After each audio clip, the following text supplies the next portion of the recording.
City Clerk, if you can call the roll. Bowling. Here. Freed. Here. Lockhart. Here. Newman. Here. O'Doherty. Here. Shumway. Here. Vigil. Here. Richardson. Here. Cumby. Here. That's 9 present and 0 absent, Your Honor. Thank you, City Clerk. Next, if there are any public comments on non-agenda items, if you'll please come to the podium and state your name. Seeing none? Oh, sorry, sir. If you can state your name for the record. Yes, my name is Stephen Bays. I'm a resident of the city. And when I was preparing these remarks, my address to the council started out with Mr. Mayor, and I can see that I've screwed it up from the very first word. So, Madam Mayor, City Council members, the rules and regulations recently approved by the Airport Board state that the director may, quote, impose a fine or penalty, unquote, and, quote, the individual's use of the airport may be suspended on a temporary or permanent basis by the board, unquote. These rules and regulations were drafted by the director and her attorney. Possible violations are reported to the director. The director investigates the alleged violation. The director passes judgment as to the validity of the allegation. The director determines the amount of the resulting fines or penalties, and the director requires the fine to be paid to the airport. There are no stated limits to those fines and penalties. It's possible that this is an incentive to impose as many fines as possible. In fact, the wording of one of those regulations makes it virtually impossible to land or take off from the airport without committing a violation. That would be a subject for another discussion. The board has authorized themselves to impose a life sentence, not a life sentence of incarceration, of course, but a life sentence nonetheless. They can permanently deny an individual's access to his or her private property located on the airport. Appeals to provide due process of law is required by the U.S. Constitution's 5th and 14th Amendments, and Article 1, Section 6 of the Wyoming Constitution have fallen on deaf ears. Am I the only one questioning such a one-sided system of justice? Apparently, I'm not the only one with concerns. See the 2023 Wyoming statutes, Title 10, Chapter 5, Article 1, Section 10-5-101, Paragraph B, which states, quote, any city, town, or county governing authority in the state, either singly or jointly, may prescribe and enforce rules and regulations not in conflict with WS 10-5-101 through 10-5-204 by ordinance or resolution governing these airports, unquote. So the airport board can make and enforce almost any unreasonable or asinine rule, that regulation that they wish. That's not the problem. The next sentence in that statute says, quote, the municipal court of the city or town has jurisdiction to punish any violator of the ordinances of the city or town governing an airport, whether the airport is within or without the city limits. Legal scholars can debate whether the board's rule or regulation qualifies as a Laramie City ordinance or resolution, or whether the board's rule or regulation is enforceable without actually being a city ordinance or resolution. Okay. I'm sorry, but your time is up right now. Thank you very much for coming to speak to us tonight. I appreciate your time. Are there any other comments?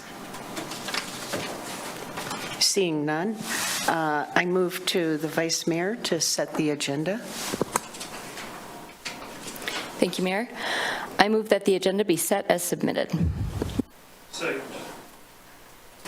All in favor? Aye. Aye. All opposed? The agenda is set. Next, proclamations. And this week, we have a proclamation on random acts of kindness. And Shelley Macy, thank you for coming up as I read the proclamation. Whereas the City of Laramie recognizes the value of acts of kindness that are performed without prompting or reason, and how these acts can positively impact the person offering kindness, the person receiving the act of kindness, and those witnessing.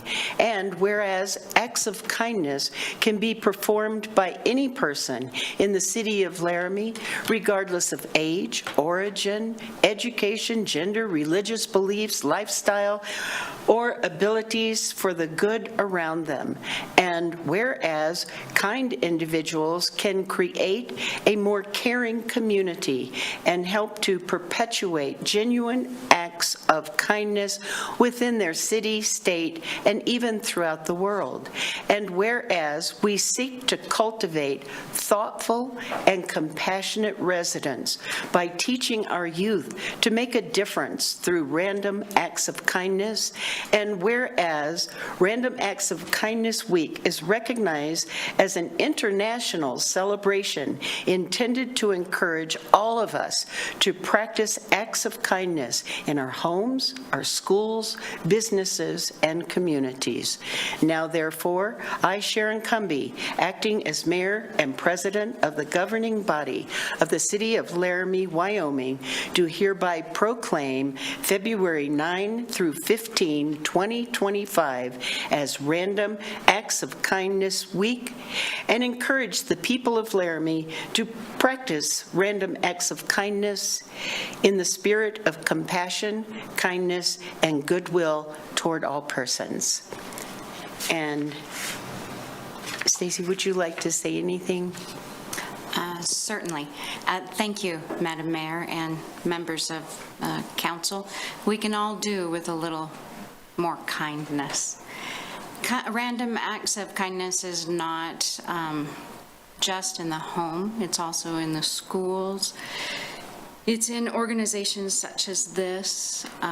It's international, national, and Kindness Wyoming was formed in 2017. It is a movement for a culture change in the state of Wyoming and has been supported not only by our superintendents in education as well as our governor's office for the health benefits and of not only the recipients, but those that choose to give kindness. And so I encourage you to look at Random Acts of Kindness website. There is free, fully vetted literature with decades worth of research with things like curriculum for pre-school-age children, K through 12, gubernatorial type agencies or any of the executive branch, such as yourself as a regulatory body, that have proven benefits for, again, not only the recipients, but the givers. And it is a culture change and a movement to a better, happier self. Thank you for your time, and thank you for Shelley. the proclamation. Would you like to come up and get your proclamation? Absolutely. And take a picture with council?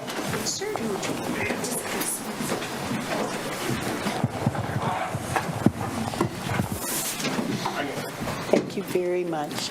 I appreciate it.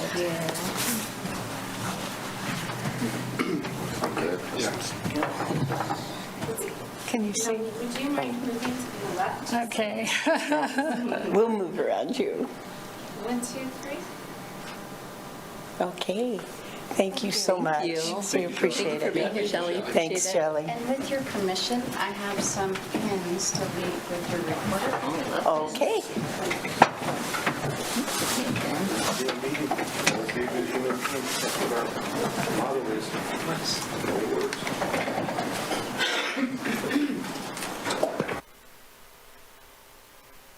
Next, we'll go to announcements. City Manager, do you have any announcements?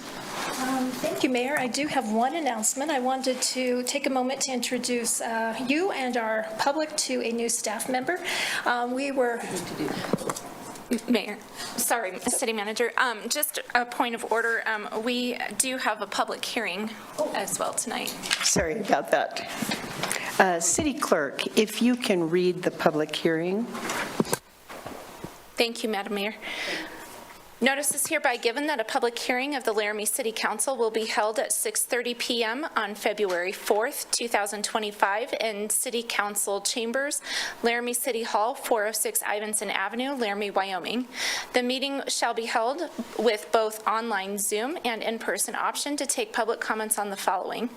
Plat 24-0001, Breeze Through Car Wash Edition, a final plat for one lot for the future development of Breeze Through Car Wash, located south of Grand Avenue and east of 26th Street in Laramie. The site is approximately 1.1 acres in size, was previously used as a fuel station, medical office, and most recently a retail sales. The application has been submitted by Breeze Through Car Wash. All applications, plans, and specifications relative to this matter are available for review at the City of Laramie Planning Office at 405 Grand Avenue, Laramie, Wyoming.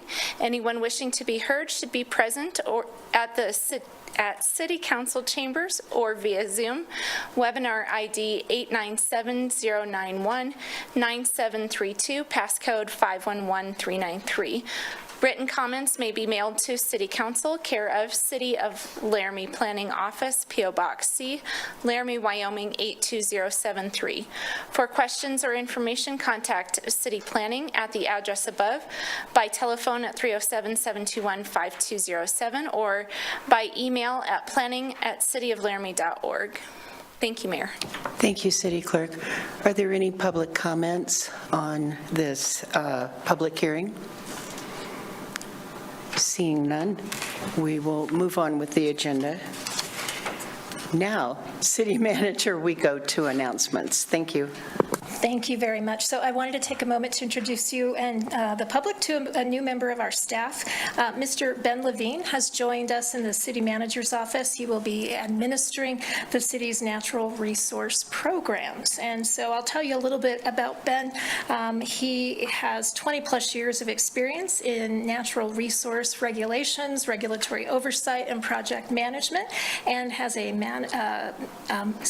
degree from the University of Wyoming in natural resource management. As you know, the person who previously held this position has taken a promotion and moved over into the water department. And so we were thrilled to find someone with Ben Levine's skills, and you will be seeing his friendly face here in council in coming weeks as he brings forward issues related to water protection and other natural resource programs that the city operates. And with that, Ben, why don't you come up and just wave hi at least, if you don't mind. Welcome to the City of Laramie. Thank you. Thank you for having me. I'm excited to be here and starting working with you all. Thank you. Congratulations. And I just have one announcement. We were able to fill our Human Rights and Relations Commission, and I'd like to acknowledge Ned Collins, who's in the audience today, and thank you for your willingness to volunteer for the City of Laramie.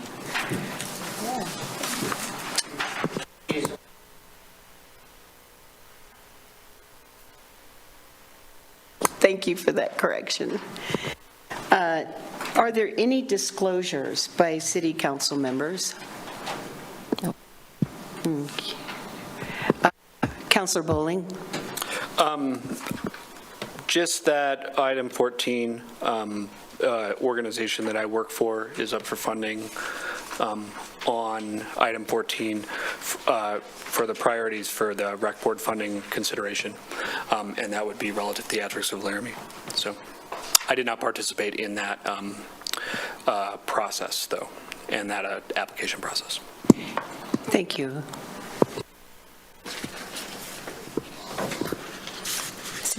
Vice Mayor, Thank you. approval of the consent agenda. I also want to just acknowledge, while not something out of the ordinary, but that I have had additional comments on or conversations on item number 19 as the Pilot Hill liaison. And so outside of the Pilot Hill meetings, I have had additional conversations with Sarah as the liaison. Thank you. Any other disclosures? Then I turn it over to Vice Mayor. Thank you. I move that the consent agenda be approved and that each specific action on the consent agenda be approved as indicated. Do I have a second? Second. Roll call, please. Bowling. Aye. Freed. Here. Lockhart. Here. Newman. Yes. Yes. Yes. Or aye. O'Doherty. Yes. Shumway. Yes. Behill. Yes. Richardson. Yes. Cumby. Yes. That's 9 yeses and 0 nos, Your Honor. Thank you, City Clerk. We'll move to the regular agenda. Item 11, Councilor O'Doherty. I move that council approve Resolution 2025-16, clarifying the purpose of the Economic Development Fund of the City of Laramie, Wyoming, and authorize the mayor and clerk to sign. Second. I have a motion by O'Doherty, second by Richardson. Thank you, Council. Our Finance Director, Jennifer Wade, our Administrative Services Director, I should say, I always use her informal title. She's joining us online, and she will be introducing this item for you. Evening, Honorable Mayor and City Council members. I would respectfully request that you give me a wave this evening if you can't hear me. Well, I am joining you from leave in a casual location, and so I'm going to leave my camera off this evening. I thought it might be best to go over the various terms of this resolution with you so that you understand really what you're being asked to consider this evening. The city manager and I met last week, and we were discussing the purpose of the Economic Development Fund, which I understand to be general expenditure for economic development based on the nature of the economic development agreements that have been enacted over my tenure. However, the city manager pointed out that the fund was initially created with a resolution by the council over 20 years ago with one-time resources, and at that time, the council had set it up as a revolving loan fund. Now, because there had been action by the governing body, we felt that this was something we needed to bring before you. And it's my understanding that the city manager and my predecessor had had this conversation before as well, just to make sure that everyone really understands the purpose of this fund based on the negotiated agreements that had been in effect for quite some time. We have had many economic development agreements generating resources for this fund in my tenure since 2011. A few notable ones include the UL agreement, the Tri-Hydro agreement, Basic Beginnings, some resources from Cirrus Sky Development. Many of these agreements, well, they all have restrictions. It's not many, they all have restrictions, but they have restrictions of various types. For example, the Basic Beginnings agreement does have some restrictions about creating loans for child care projects and what happens if we can't do that. But many of these agreements, like the Tri-Hydro agreement, just result in general restrictions for economic development purposes. And so we do account for resources in this fund in accordance with each of these agreements. And so you can think of our cash as being broken up into many subcategories based on the level of resource restriction. The stated purpose of this fund in the annual comprehensive financial report has been, for a very long time, expenditures on economic development initiatives and programs.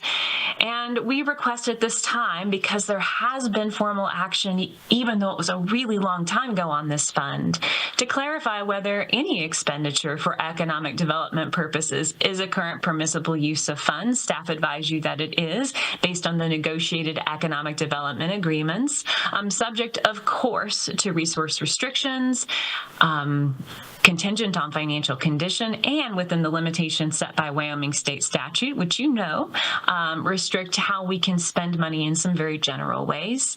And finally, we need to acknowledge in this resolution that the council is the body who has the authority to appropriate funds. And that would be stated in the recommended budget publication or in budget amendments. Most of this fund is actually treated as a specific purpose budgetary authorization. And so I think you have an item on your agenda later this evening. You will understand the nature of those expenditures in a specific rather than a general way. And we also wanted to point out that anyone who would like to see the financial position of the Economic Development Fund can do so in our annual comprehensive financial report. And so that's really the map that we laid out in describing why we feel you need to consider this resolution this evening, and just codify, if you will, that the purpose of this fund for quite some time has been for general economic development purposes. And at this time, I would be happy to answer any questions you have or invite the city manager to provide additional clarification if she chooses. Thank you, Director Wade. Questions from council? Councilor Shumway. Thank you, Your Honor.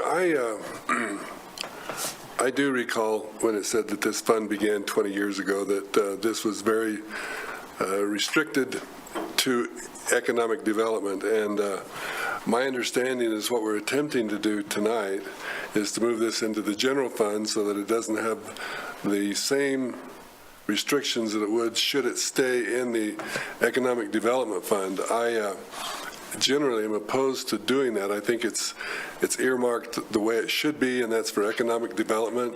And to move it into the general fund, it gets mixed with all the other general funds that we have. And I know that item 19 that we have is to move $200,000 into the Pilot Hill program, which it's a stretch for me to say that that's economic development. And even though I think all of us support Pilot Hill, I don't see that it specifically fits economic development. It generally does, but it doesn't. It's not specific to an economic development project. So I guess my comments at the end will be that until I feel, I do appreciate the explanation from Director Wade, who is a brilliant person, and I know the council will consider this seriously.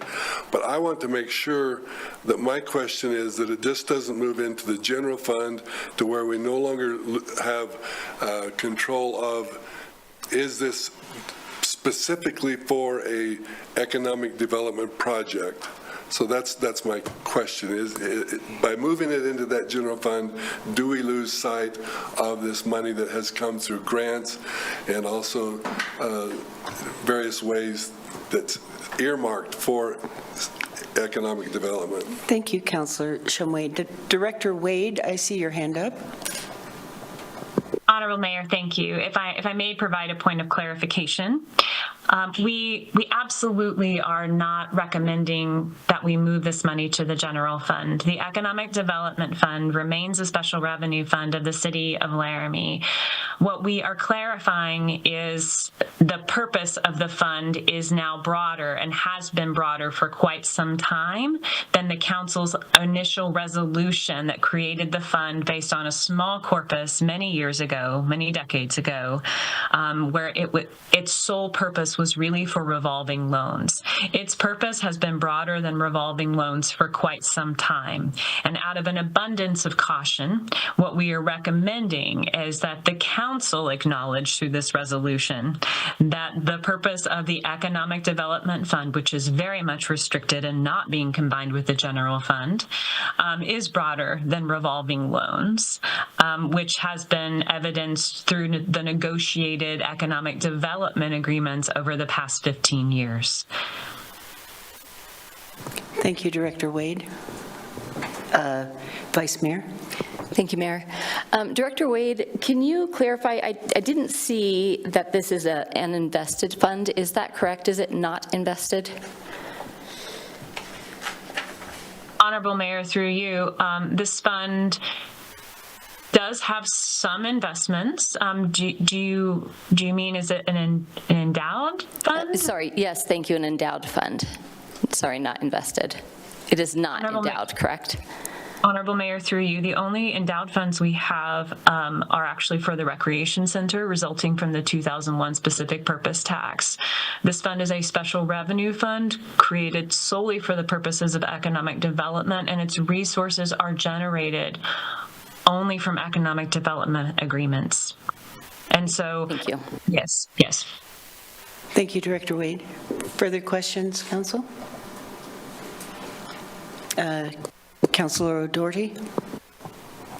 I think the confusion may have come in because Director Wade talked about more general use than the revolving loans, but it's not moving the fund. Thanks. Further questions? Are there any public comments on this item? Seeing none, I return to council. Any closing comments? Roll call vote, please. I think Councilor Bowling had a question. Councilor Bowling, do you have a comment? And I'll also defer to Councilor Newman because thank you, Mayor. It is just from my limited understanding here, and I will admit to that, but it doesn't appear to me that clarifying this resolution as suggested by the city manager's office removes any control from council over making decisions on how that money is allocated.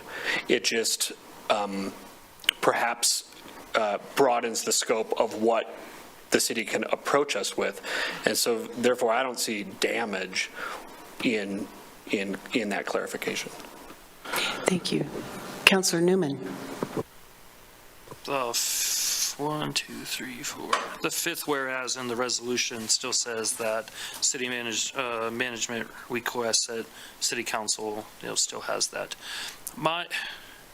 My frustration with this, and this is a building frustration that I've seen since I've been on council, I think. If we have a resolution, we should be following it.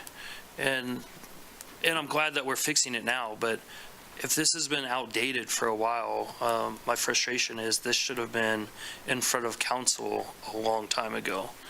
And I think just speaking out loud, if there are others that we have been breaking, we should probably start looking at these because there could be legal actions, I think, that could be brought against us that we're not following our own resolutions.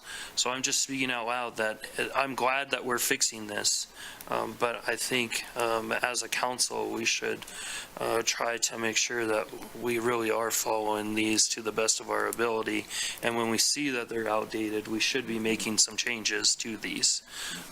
But I support this the way it's written. Thank you. Any further comment? One quick comment. City Manager. Thank you. I feel like I have to address Councilor Newman's question, and Jen Wade is welcome to address it as well. I will assure you, Council, there has been no illegal appropriation of funds by this organization. Jen and I brought this resolution because we know that 20 years ago, this was set up as a revolving loan fund. To be very honest with you, I believe we have brought, when Malia Brown was the finance director, a resolution to this council allowing for the ED fund to be used for grants as well. But Because we were trying to meet the abbreviated timeline of Pilot Hill so that they can get this trailhead underway and benefit the community, we decided, as Jen said, under an abundance of caution, to come and put another resolution in front of this body. I'll also remind you that every appropriation out of every fund of the city, economic development fund, general fund, et cetera, is done by action of this council by your vote on a resolution to appropriate funds. So I apologize if I'm being very emphatic, but I cannot stand for any assertion in the public realm that we have operated in any way that is illegal. In fact, what we're trying to do here is cover all of our bases and make sure, particularly because I have a council with 4 of 5 new faces, that you all understand what's happening, and I will assure you nothing that has happened in the past with relation to this fund has violated any law or been contrary to the direction of this city council. Thank you. Thank you, City Manager. Council, comment? Councilor O'Doherty. So I think the clarification is that now we're adding the grants, and that wasn't there before, and we weren't doing the grants before. So now we're adding it because, as we discussed at our what did you call it, a retreat, that we talked about bringing economic development in the form of playing fields and things like that. So this is something similar in the same vein as that. So thanks. Further comment? Councilor Shumway. Thank you, Your Honor. I recall probably 15 years ago that there was an opportunity that the City Council took where there was only 8 present, and a 4-4 vote would fail, and so it had to be a 5-3 approval. And what they did is they moved $700,000 out of the general fund into the enterprise fund, because some members of the council wanted to reduce utility rates.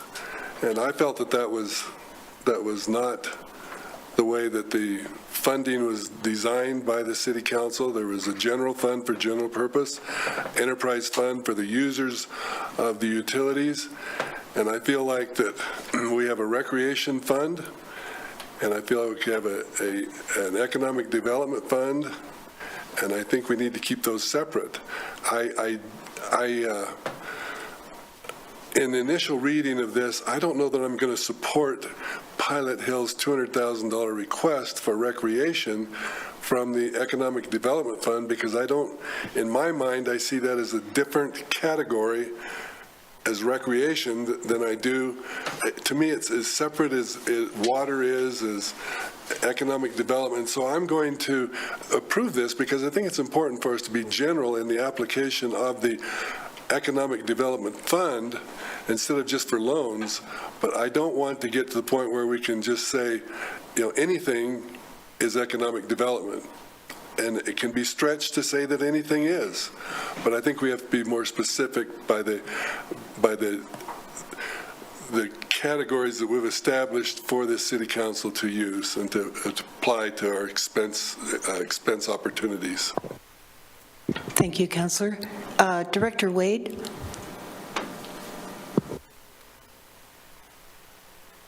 Thank you, Honorable Mayor. I just want to offer a further clarification, and this may help some of the council members.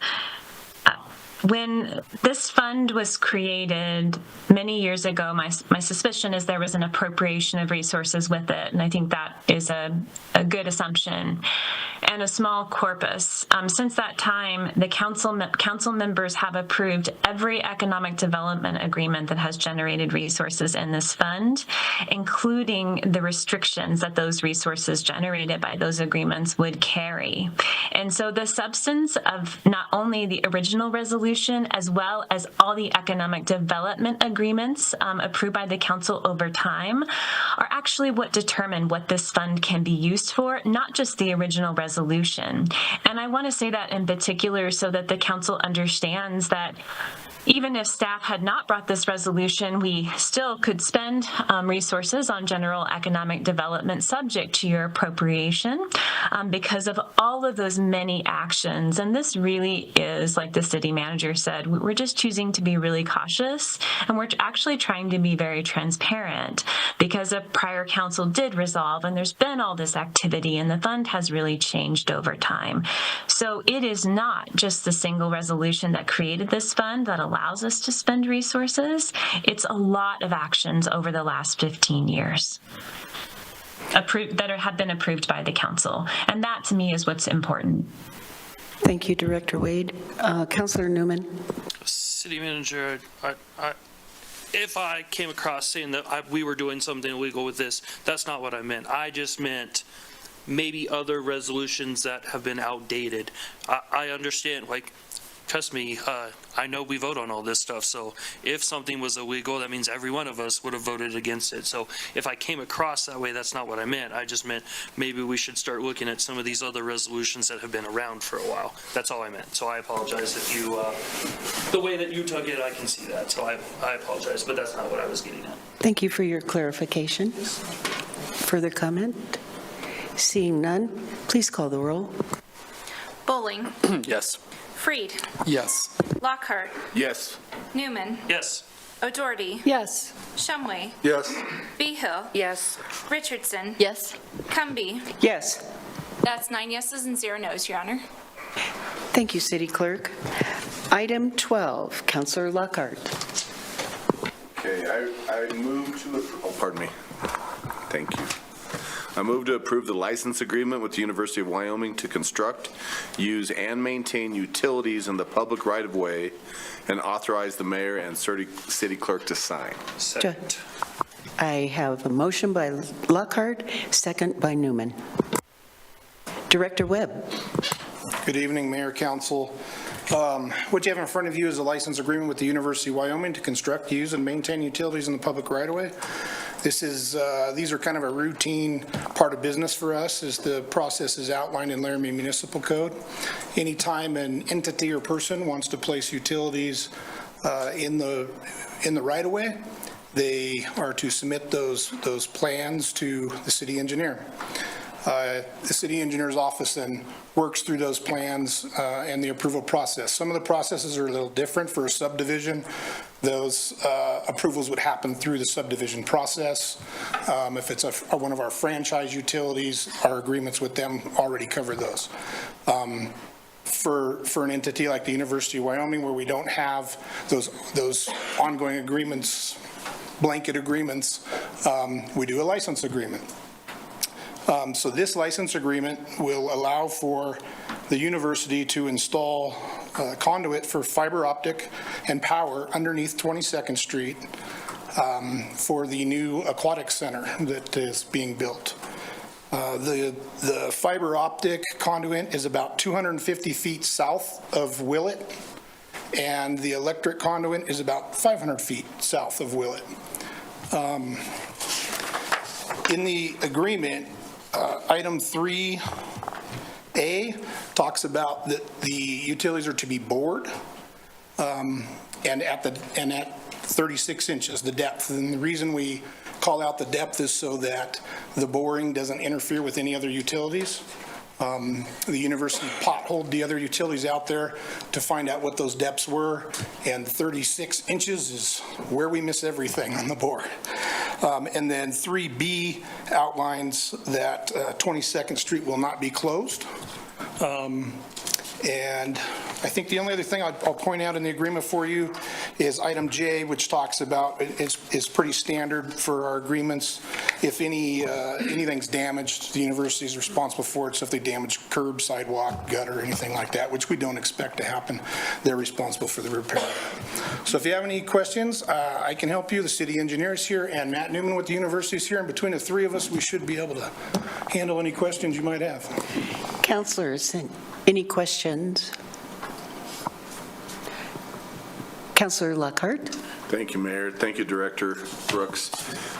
I know when this was brought up a week or two ago, there was a little discussion that perhaps the street would be shut down, and you're saying we're not going to have any problems with any street shut down to impede traffic or anything like that with this process. Yeah, Mayor, through you, we've had the conversations with the university. The university understands and completely agrees that 22nd cannot be closed while 15th Street is closed. Thank you. Further questions? I move to the public. Are there any public comments on this item? Seeing none, back to the council. Are there any comments? Roll call vote, please. Bowling. Aye. Freed. Yes. Lockhart. Yes. Newman. Yes. Doherty. Yes. Shumway. Yes. Behill. Yes. Richardson. Yes. Cumby. Yes. That's 9 yeses and 0 nos, Your Honor. Thank you, City Clerk. Moving on to item 13. Councilor Freed. Thank you, Mayor. I move to approve Resolution 2025-08, supporting modifications to the design and construction of the 15th Street corridor between Grand Avenue and Lewis Street by the University of Wyoming, and authorize the mayor and clerk to sign. Do I have a second? Second. I have a motion by Freed, second by Bowling. Director Webb, welcome back. Thank you, Mayor. Mayor, so back in April of last year, we brought a resolution to you that for council to approve the construction on 15th Street that the University of Wyoming has been performing. That resolution was directed toward a specific set of engineered plans that city staff had reviewed and worked through with the university. The university has requested some changes, and so because it was specific to that set of plans, we felt like we needed to come back to you to get approval for changes to those plans. So Nancy's put up the conceptual plan that is in your documents. There's also in your documents, it's attachment A to the resolution, which is the engineered design plans, but these are going to be much simpler to walk through with you and show you what those changes are. So currently out there, I was actually out there Friday and walked the site, and everything is constructed from basically from Ivinson or Grand up to Sorority Row, and that is open for the public to travel on right now through the roundabout and up to Sorority Row. Past Sorority Row, there's still some work to be done, and the request that's being asked of the university is to add the medians. If you look at this, it shows medians north of Sorority Row. In the original plan, those medians were not there. Staff really likes those medians because it causes just right in, right out turn movements. Those medians are also from ground surface, they're about 26 inches high, and so we think it deters students from running across the street and directs them more toward the crosswalks. The other big change that you see here is the bus stop, bus transit stop moving. The transit stop was originally located on the west side of 15th Street between Fraternity and Sorority Row, where the Union Lawn is. The transit stop is now being requested to move onto University campus property at the end of 13th Street. So the plans that you see attached, the actual engineered design plans are what we're working off of. In addition to those, the university provided us with updated drainage plans because mostly the drainage that changed was around the bus stop area as that went away. We had to look at the utility plans to make sure these medians didn't conflict too much with the utilities. And then there was some traffic analysis that was done on Ivinson near the 13th Street intersection just to make sure we didn't need a four-way stop or stoplight or anything there. And that traffic analysis showed that there would be really no change to the level of service on the roadway. I think I covered it all. So with that, I'll take any questions if you have them. And again, Mr. Newman's here from the university if we need him. Questions? Councilor O'Doherty? I know the buses cause a lot of wear and tear on our asphalts where they're turning. It doesn't seem to me, not being an engineer, that 13th and Ivinson is up for the task. Is that, yeah, so can you address that? Yeah, Mayor, through you, as you may know, we're in the process right now of designing Ivinson for a future build for utilities and roadway surface, and we will definitely look at that through that process. Maybe that becomes a concrete cross-section or something like that, but we'll definitely take a look at that through the design process. Thank you. Councilor Lockhart. Thank you, Mayor. Director Webb. This issue, I had quite a few phone calls on today, okay? One of them being the movement, of course, with the bus stop from where it was, because from what we understand initially is the reason for the roundabouts is to lower the traffic, to make it available, to have the bus stop where it was originally planned. And now it's being moved.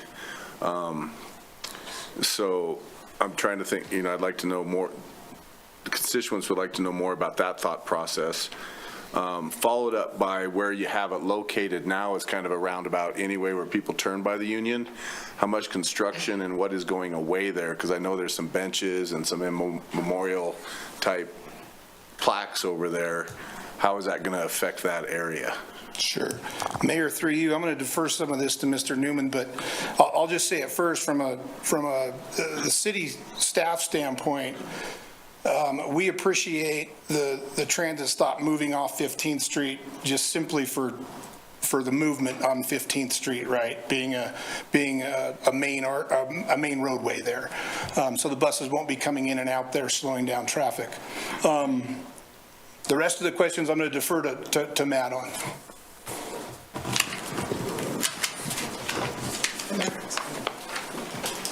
Thank you. Welcome. Thank you for having me.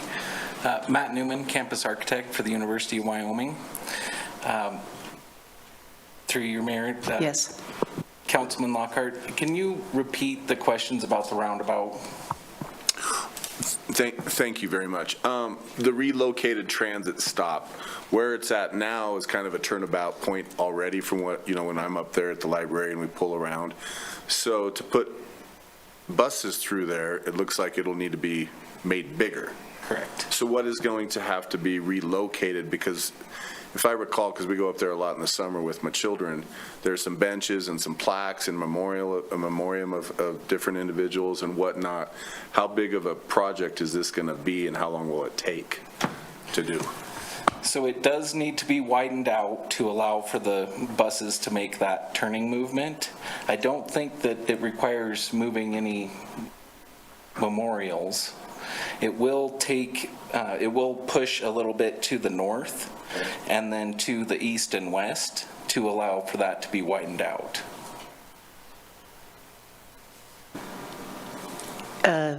Councilor Vigil. Thank you, Mayor. Not so much a question, but my day job is in the Union, and to see this relocated transit stop here, I think just from a mobility perspective is a good thing. 15th Street, it is busy, and I do like the idea of having those medians there just for, to kind of deter students more towards those crosswalks because it does get pretty hairy over there. And then where it looks like this transit stop will be permanently, that was already a temporary stop at one point a few months ago, I believe, because I take the bus every day, and unless I'm looking at this map wrong, it's kind of the same spot that it was taking bus riders to for a while, and that was really handy, I think, especially from a disability perspective too. So I'm in support of this. Thank you. Are there any other questions? Councilor Newman. If approved, when will 15th Street be open? I might have missed that in here, but that's probably the biggest question I've fielded today. Sure. One we often hear. I've heard that question before. Honorable Mayor. Mr. Councilman Newman. So August is the time frame for that. So that's when the North Hall will be opening, and those two will coincide.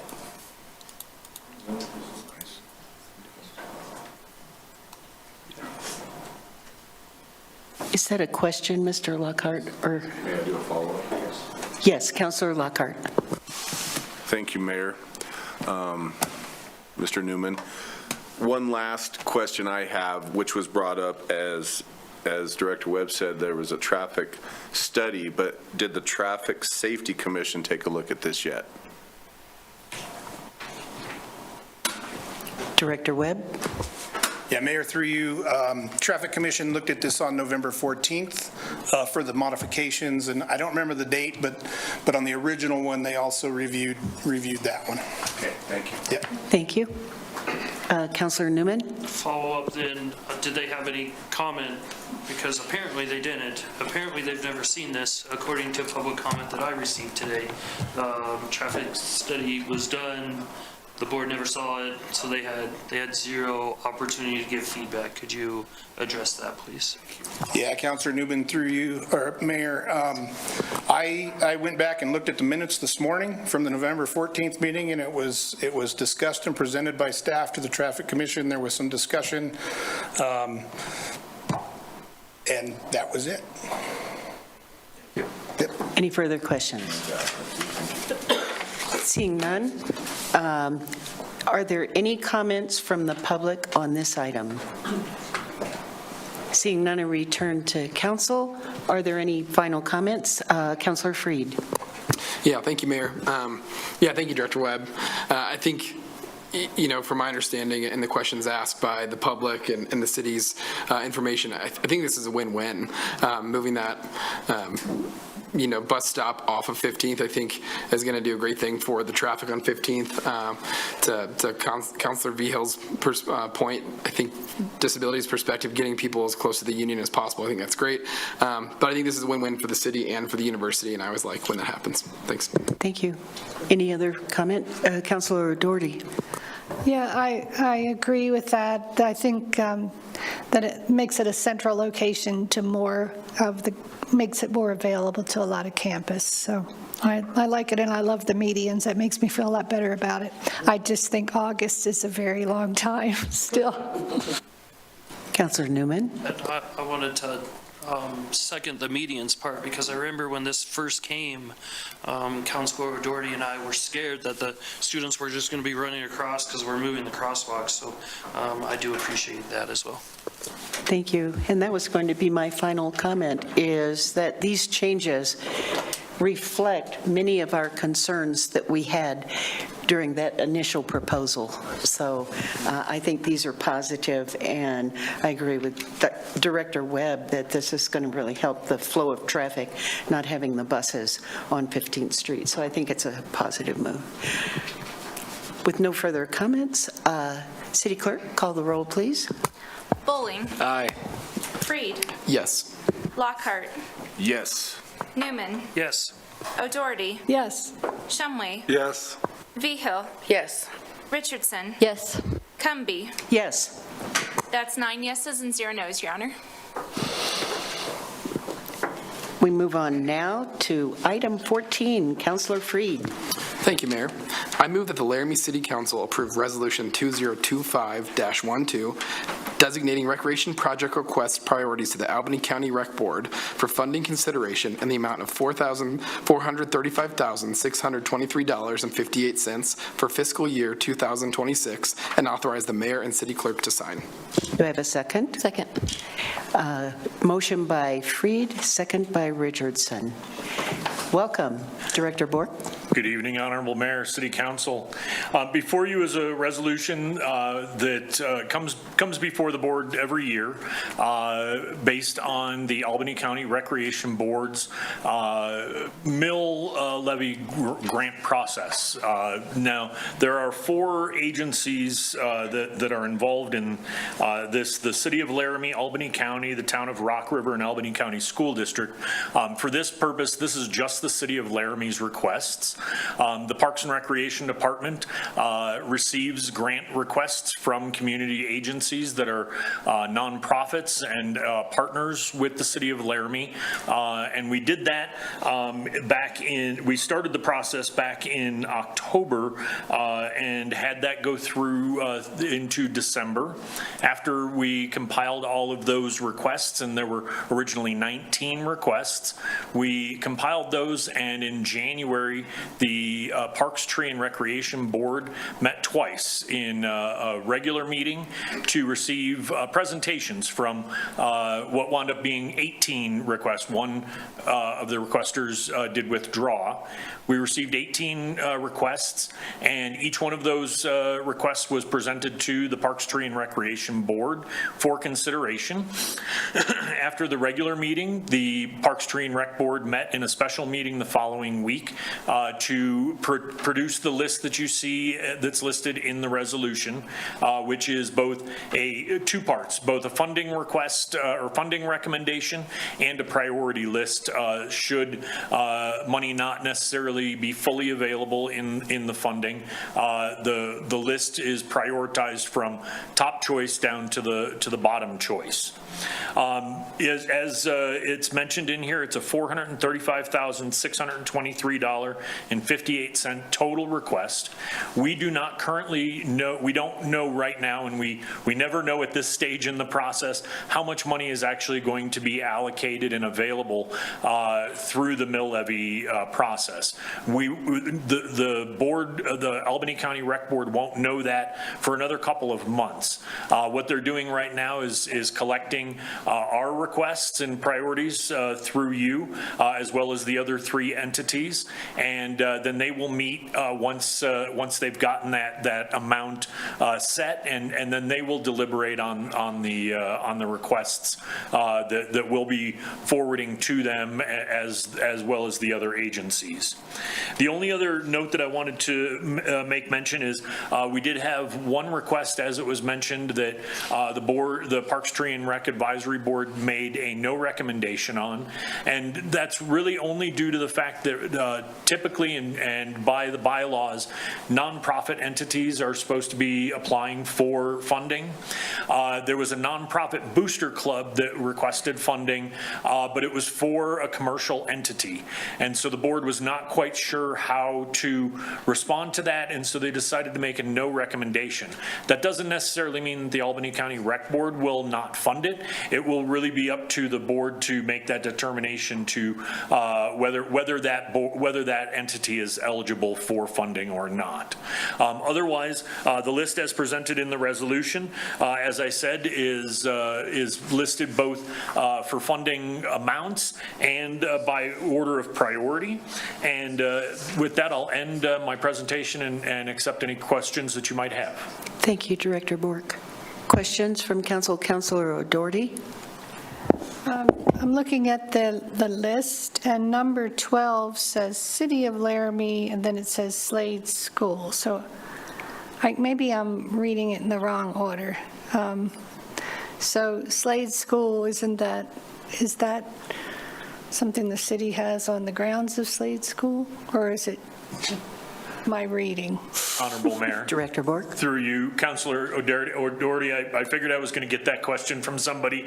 The City of Laramie puts forth requests, as you see, the top 4 requests were City of Laramie. This was the 5th request, and it was on behalf of Slade School. When Slade was converted, when the gym was converted, all of the basketball hoops are at 10 foot high, and Parks and Recreation runs a lot of basketball programs there, and because of that height, it makes it really difficult to have little kids programs. And so instead of Slade School, who really doesn't need the adjustable height basketball hoops, it was really more of a request of our need to be able to increase our ability to do programming. So it's at Slade School, but from the City of Laramie is the one who put that request in. Thank you. Thank you. Other questions? Vice Mayor Richardson. Thank you. I have just one more. So number 4, the turf tank purchase. I think if I remember last year, we had attempted to purchase a field striper that was much lower cost than this. Am I correct in assuming that maybe that didn't work as well as we'd hope, and so having something that's a little more robust is why we're going with this? Or actually, I should just ask you. Can you tell me why we are getting a turf tank? Honorable Mayor, through you, Director Bork. Vice Mayor Richardson, you are almost there. This is for the robot striper that you recall. Last year's request was to start a lease purchase process for the same piece of equipment.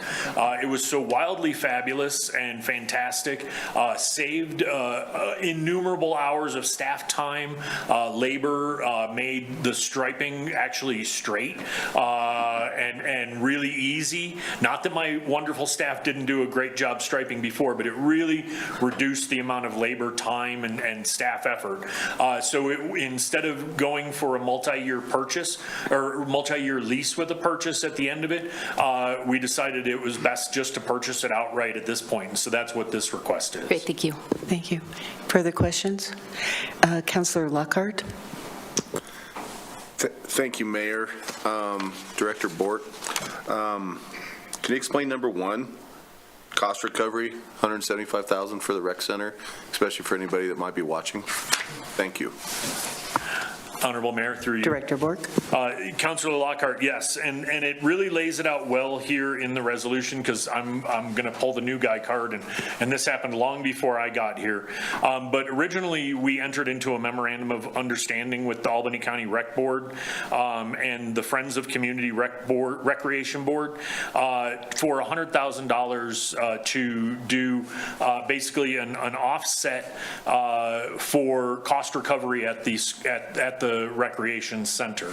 And what this really is it's a cooperative agreement where we provide free rental for school district programs out of the rec center.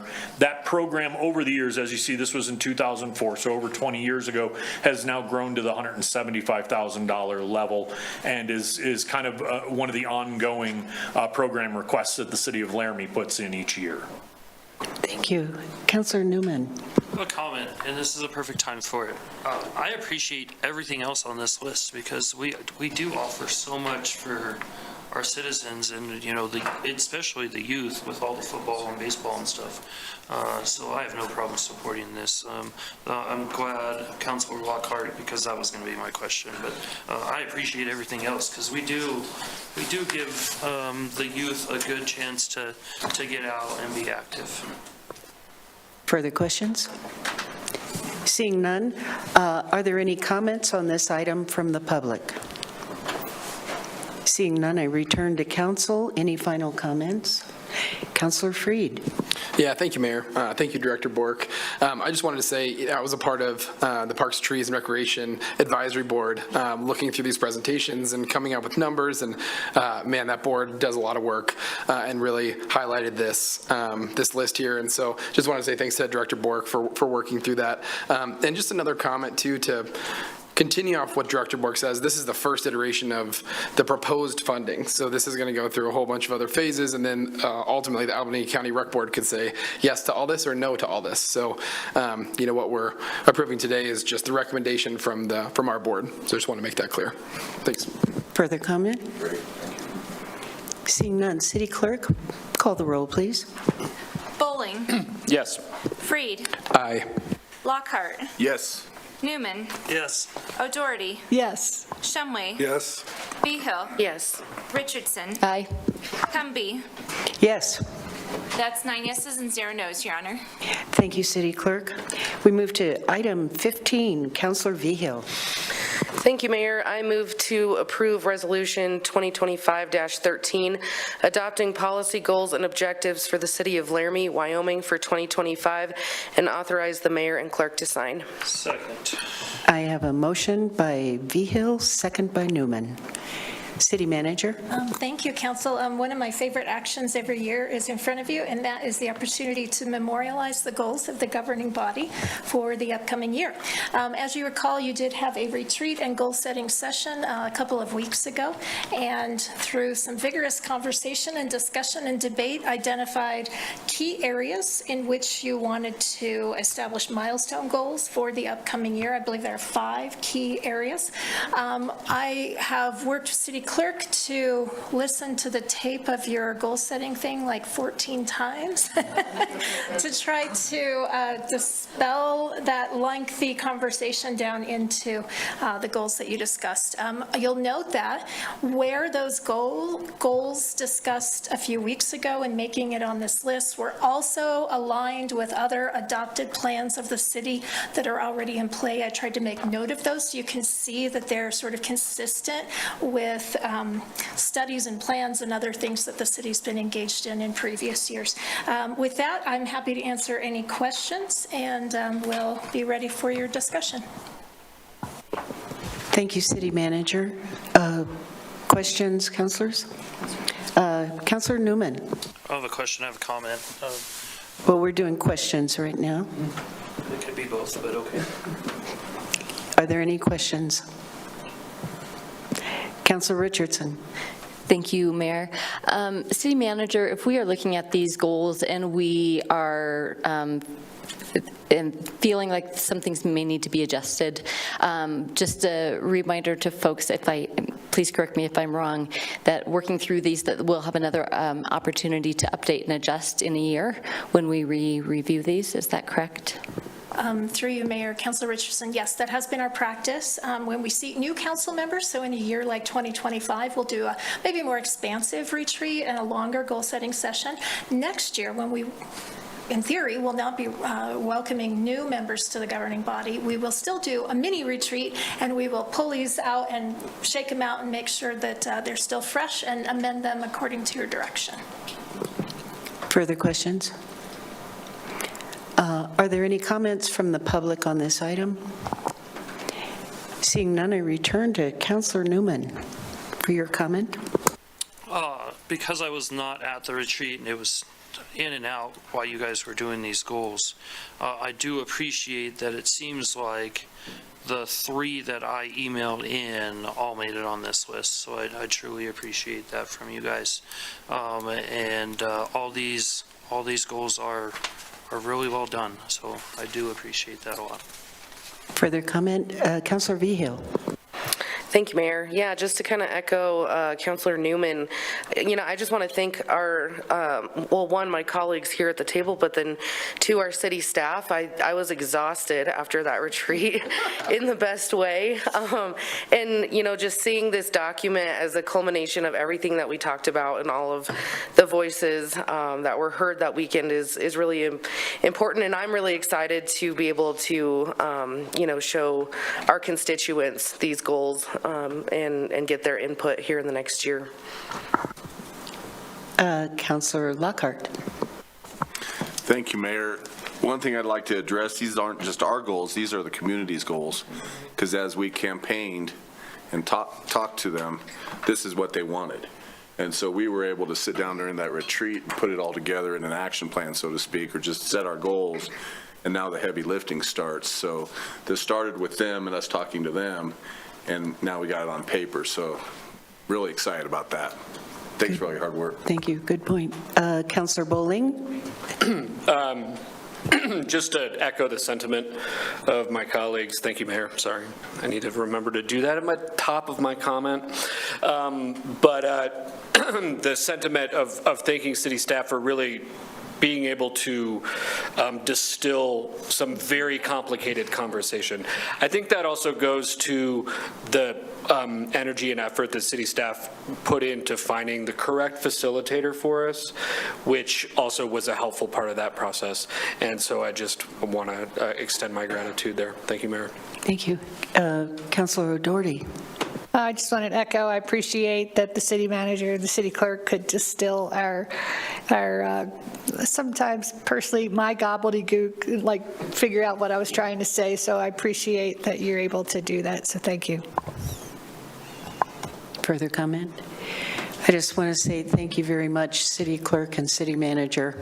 I cannot believe that you took 2 hours of brainstorming and made this document that makes perfect sense and reflects the goals that I heard. And I do appreciate the facilitator that we had and the way that even though there were members not present, that their presence was, that they were made present, that their goals were incorporated, and I appreciate your comment on that, Councilor Newman. Thank you. Without further comment, City Clerk, if you can call the roll. Bowling. Yes. Freed. Yes. Lockhart. Yes. Newman. Yes. O'Doherty. Yes. Shumway. Yes. Behill. Yes. Richardson. Yes. Cumby. Yes. That's 9 yeses and 0 nos, Your Honor. Thank you, City Clerk. Next, we move to item 16. Councilor Bowling. I move to approve original ordinance number 2097, amending multiple sections within Title 15 of the Laramie Municipal Code for the purposes of updating definitions, uses, dimensions, and removing potential avenues of confusion in city code as a standard practice and as recommended with amendment by the Planning Commission on first reading in accordance with findings of fact and conclusions of law. Second. Motion by Bowling, second by Richardson. Emma? Okay. Honorable Mayor and City Council, good evening. The item before you tonight is an original ordinance initiated by the City of Laramie as part of the annual effort to keep the Unified Development Code, or later referred to as UDC, accurate, to correct concerns, and to remove potential avenues of confusion. The code cleanup original ordinance occurs every year as staff and applicants run into confusing sections of code or code that causes unintentional interpretations. The amendments and updates within this UDC text amendment have been gathered throughout the year of 2024. Within the ordinance, the text amendments are in order of how they appear within our municipal code. However, in the cover sheet, you will see that these have then been broken out into 2 separate categories. The first being substantive, which will have an impact on applicants and code interpretation. And then the second category being minor changes for grammatical errors. Also attached to the agenda is the Planning Commission staff report, as this was the document that was presented to Planning Commission. There was some reordering to the text amendments between the staff report and the original ordinance. This year, there are 13 items within Title 15 of the Laramie Municipal Code that have been thoroughly reviewed by Planning Commission and recommended for approval with 1 amendment. The amendment was related to Section 12 of the ordinance and changed the originally proposed language from facade means the exterior portion of a building to facade means the exterior side of a building, as this kept language used within the UDC clear and consistent throughout. With that, I'm happy to go through each one with you, or if there are specific questions, we can jump to those instead. Mayor, I will now defer to you. Thank you. Councilors, questions? Councilor Richardson? Thank you. Go ahead. Thank you, Emma. I just want to clarify page 3, section 10. I want to make sure that this is written as intended. So it says no person or entity whose agents are guilty of 3 violations of working without a license in any 12-month period shall be eligible. Oh, never mind. I'm reading it out loud totally cleared it up for me. Just kidding. I'm good. Thank you. Any other questions? Councilor Doherty? I don't know how everybody else feels, but I thought that they were going to, I read these, honestly, but I thought they were going to walk us through because some of the stuff really I didn't understand what we were fixing in the, for example, the signs in the windows. I don't understand why that's something that the city worries about. If it's for pedestrians, then if it's for the pedestrian experience, I think it said, it seems like it should be up to the business to decide how much to make their storefront attractive to people walking by. So I didn't know if anybody else would. I guess that's the only one I have a question about. Thanks. Okay. Emma? Mayor, through you. So this was similar actually to a section that was in the code cleanup. What section are we talking about right now? Sorry. Section 8, I Oh, believe. sorry. I was talking about, I thought it was 3. I think we should just. Maybe it was, yeah. Mayor, through you, does it sound like council would prefer me to go through these one by one? Okay. I see an affirmative on that. Okay. So going ahead and starting at section 1. So this code section refers to 15.14.050.f, off-street parking lot landscaping. So this is an accidental mashup of code sections. So within Laramie Municipal Code 1514.050.f, it is actually titled Site Perimeter Landscaping and contains perimeter landscaping code. So the correct section for this part in code to refer to would be actually 1514.050G, off-street parking lot landscaping, as that contains the pertinent. Madam Mayor? Councilor Doherty? I thought the minor proposed code changes were self-explanatory. I was more concerned about I like how you broke it up in the document where it says substantive, I can't even say that word, the substantial changes versus the minor ones that were just like typos. So does the rest of council agree? So maybe just. So if we can then redirect, are there any specific questions on these code sections? Section 3. Councilor Freed and then Councilor Newman. Yeah, thank you, Mayor. Maybe it'd be helpful, and Emma, thank you for presenting, if you could just maybe summarize kind of, I think what Councilor Doherty was saying, the substantive proposed code changes, just maybe walking through those as brief or broad as you think would be helpful, just to get us and the public up to speed, and that might maybe alleviate some of the uncertainty, and maybe we can go from there, Mayor.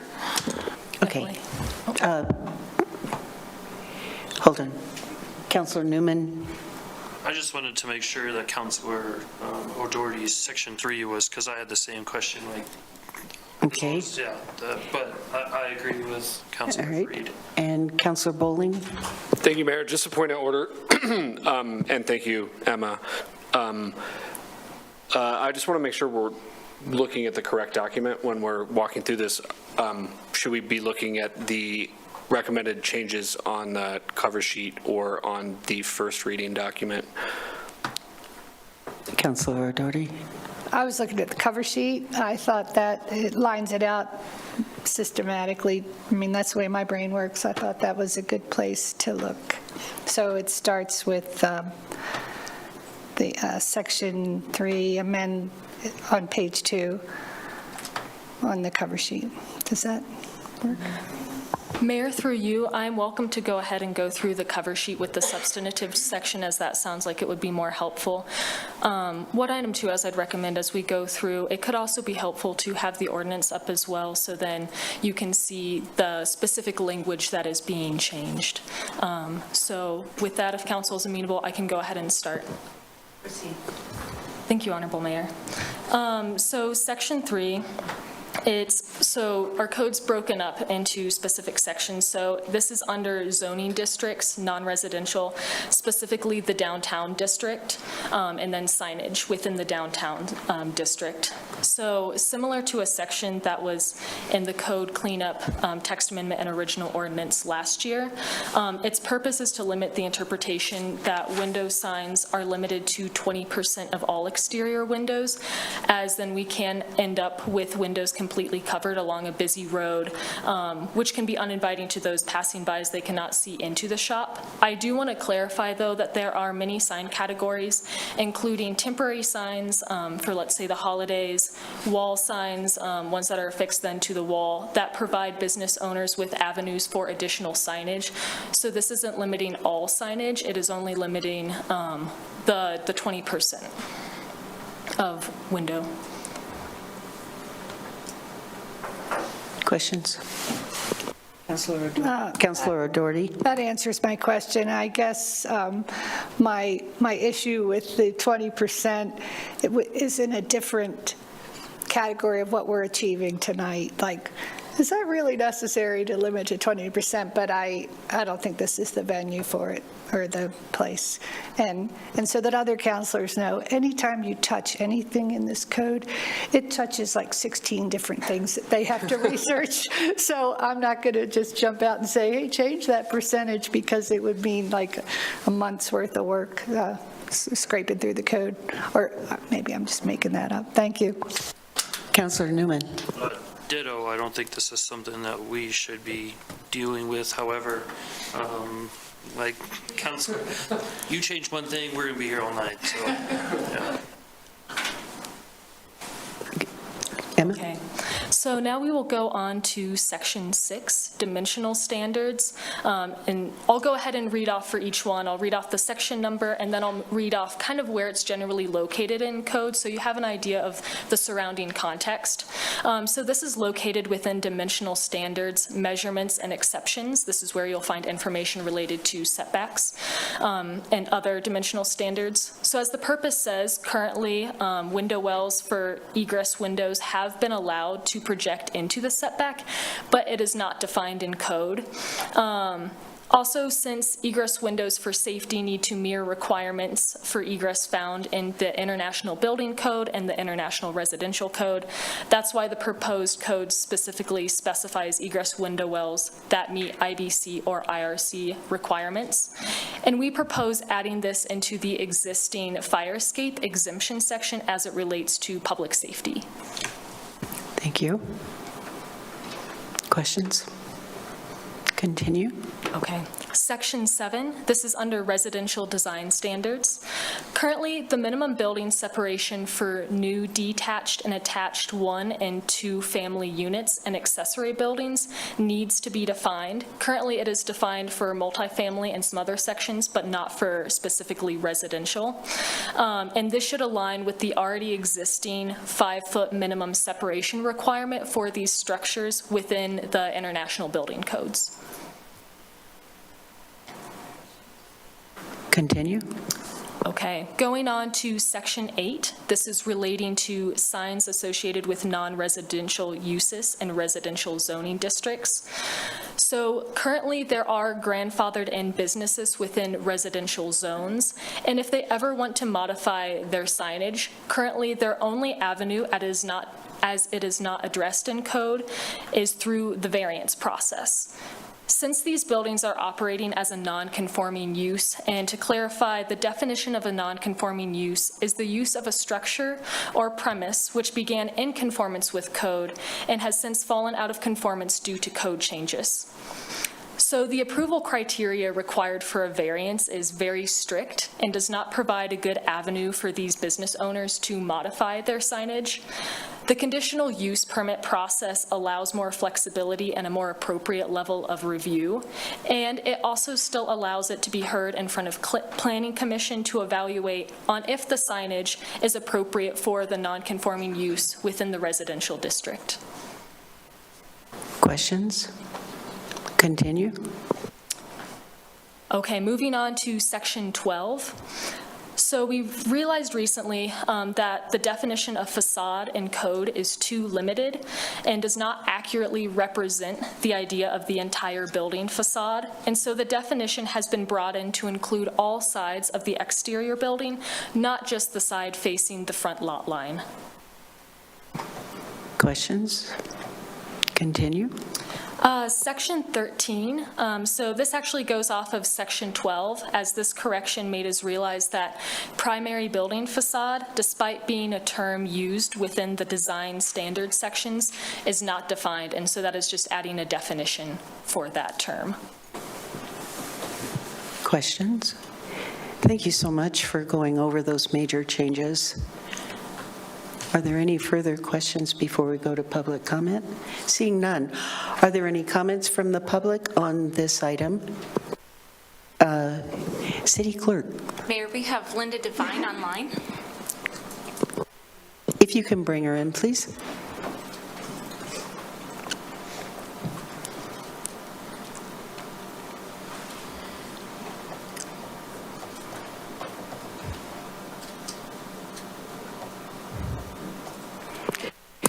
Good evening, Ms. Devine. You have a comment? Yes, good evening, Mayor. Thank you for letting me jump on here. My comment is on Section 3 that y'all were just discussing regarding the signage in the windows. And I guess I'm not really sure why the city would want to decide what kind of signs I have in my window and who I want looking through my windows. I'm an attorney, so I have clients in there, and quite often I get flyers from people that I put up. Maybe that's considered a temporary one, but frankly, it's my business. It's my windows, and I'm not sure why y'all would decide to regulate that. It just seems silly to me. But the other thing is there's ways that we can prevent people from looking in, which is probably what I'm going to do because I have a pretty big windowsill, unless the city decides to pass an ordinance on how much stuff you can have in your windowsill. That would prevent people from looking in. Because frankly, when I'm in there and I'm working, I don't want a bunch of people looking in at me. So that's my comment, and I certainly appreciate your time, and I still appreciate you all. Thank you, Ms. Devine. Do you wish to entertain the question?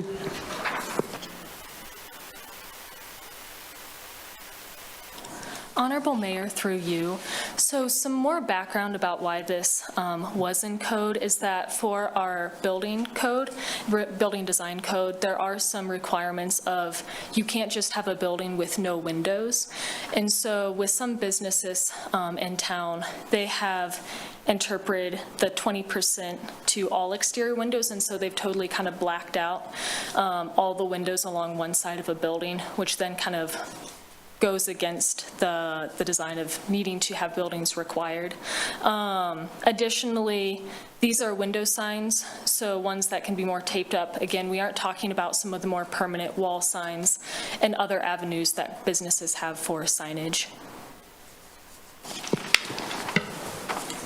Councilors?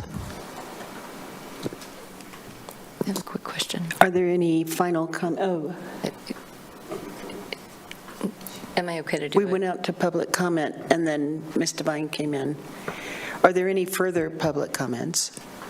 Seeing none, I return to council for final comments.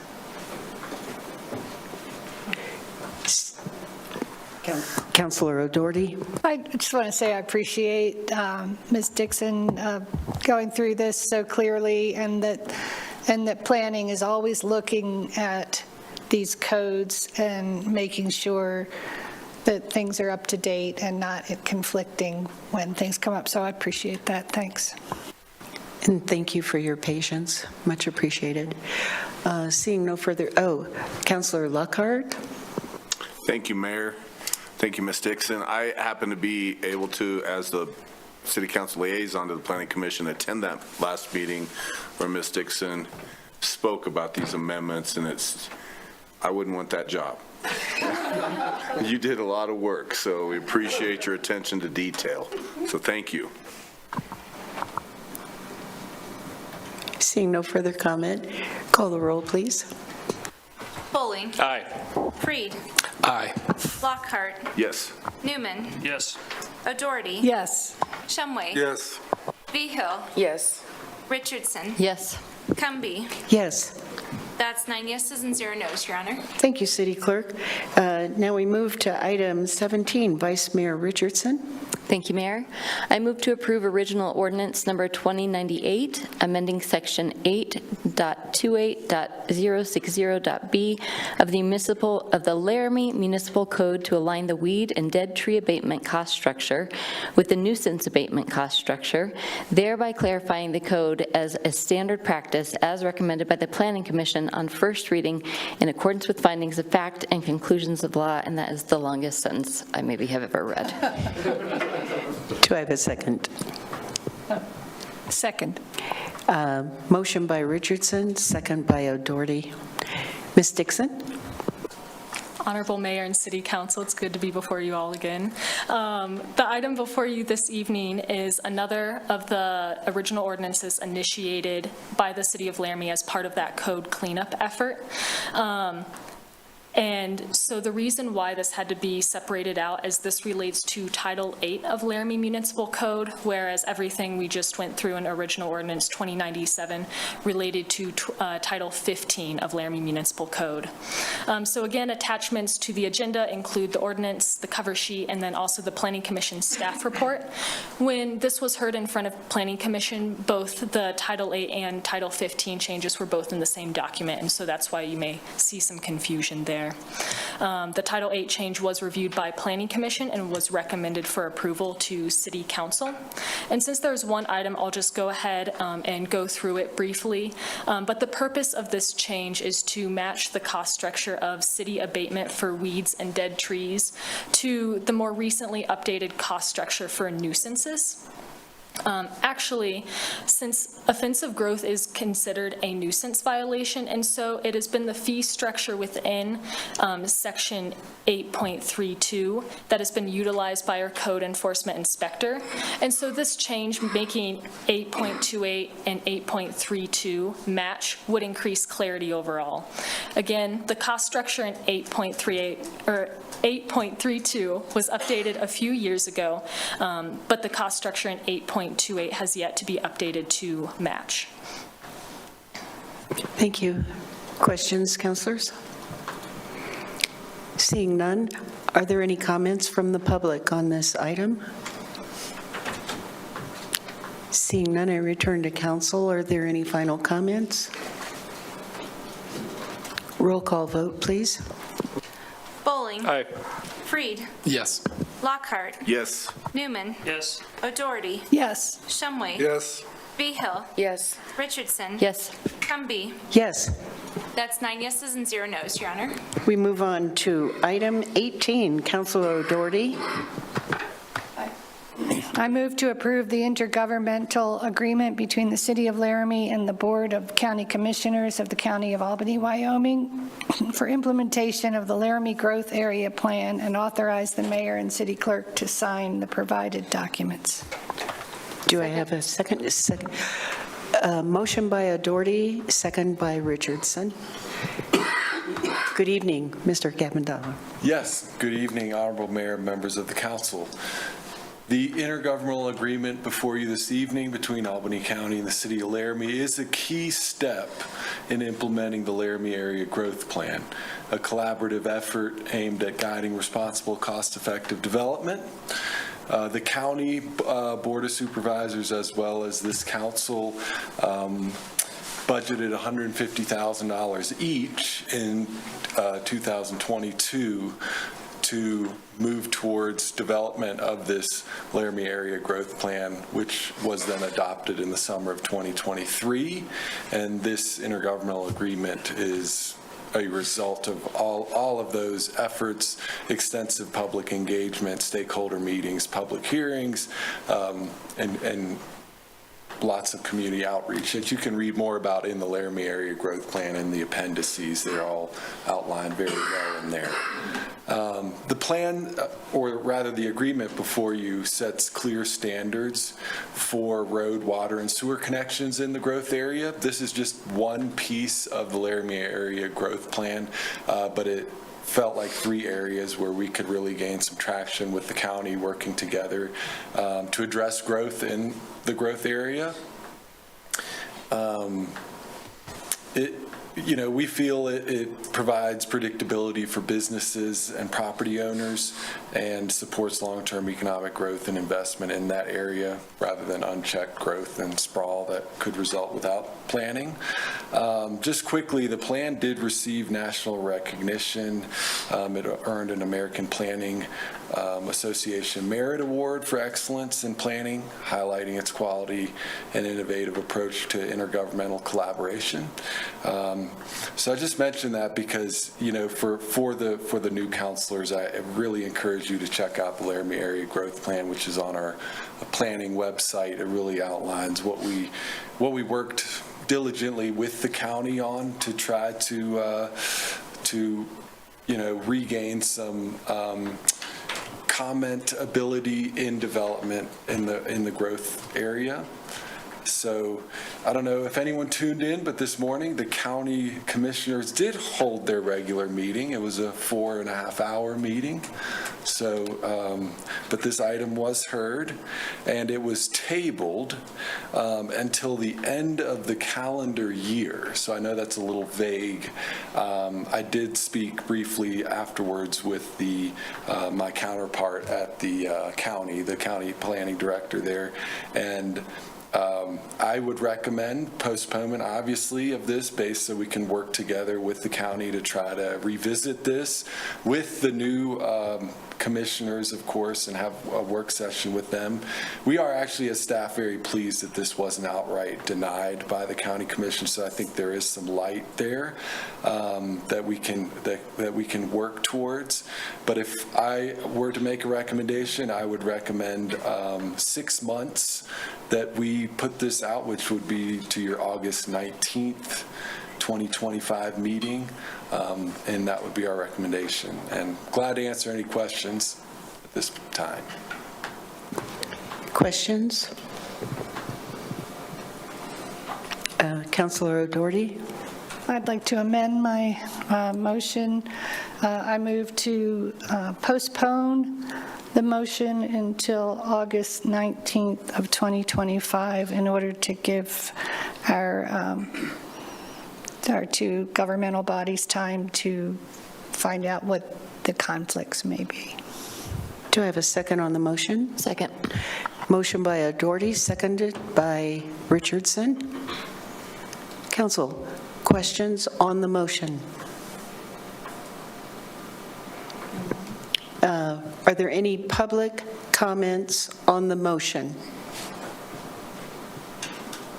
Seeing none, I return to council for any final comments on the motion. City Clerk, if you can call the roll, please. Bowling. Yes. Freed. Aye. Lockhart. Yes. Newman. Yes. O'Doherty. Yes. Shumway. Yes. Vigil. Yes. Richardson. Yes.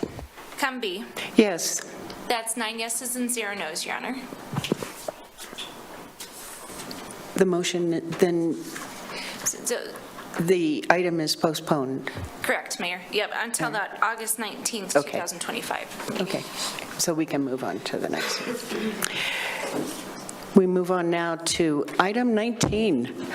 Councilor Vigil. Thank you, Mayor. I move to approve Resolution 2025-14, authorizing financial support of the Pilot Hill Trailhead Project and amending appropriations for the fiscal year 2025-2026 biennial budget of the City of Laramie, Wyoming, and authorize the mayor and clerk to sign. Do I have a second? Second. Motion by Vigil, second by Richardson. City Manager. Thank you, Mayor. So as I think most council members know, Pilot Hill, Inc. is a nonprofit organization that collectively manages wildlife habitat and recreation areas at Pilot Hill, as we all know it. Pilot Hill is located adjacent to the city limits, but wholly outside of the city limits. To date, Pilot Hill has secured $1,957,160 for a project to renovate and improve the trailhead, which is adjacent to and partially within the city limits. I know most of you have been up there. We do understand that this project contributes to economic development through tourism and recreation visitation. I was asked earlier today to describe a little bit more fully why staff are recommending that should council choose to support the trailhead project, they have requested $200,000, and if you choose to support that request, we are recommending that those funds be allocated within the Economic Development Fund. I was asked to explain that more fully. Here's why. So the City General Fund accounts for the services and activities provided by the City of Laramie government. That includes our municipal recreation programs, our municipal parks, trails, and open space amenities. General Fund recreational operations are supported, as you know, through taxes paid by residents and visitors, also some intergovernmental revenue revenue and user fees and charges people pay to utilize city parks, et cetera. Most of this revenue that supports our park programs and services comes from outside of the city, and we have, or you have, as a council, no control over that. In fact, of all the city services that are provided for in the, in the general fund, only 20 to 25% of the revenue that goes to the general fund is within the control of the city council. And I give you that background because that forces us to be very careful with how we allocate resources in the general fund, because we're constantly balancing the sustainability of that fund from a financial and fiscal perspective. So when you look at the Pilot Hill lands, again, they're located outside of the city. They are not a part of city recreation programs or amenities. And so for that reason, I'm recommending that if you choose to award the $200,000 being requested from Pilot Hill, Inc., that be appropriated within the Economic Development Fund. We all recognized, and I know discussed at length a few weeks ago when you all had your retreat, that recreation, tourism, and visitation is a powerful economic driver, both at the statewide level and locally. And so for that reason, the Economic Development Fund with unallocated available monies seemed a prudent place to look.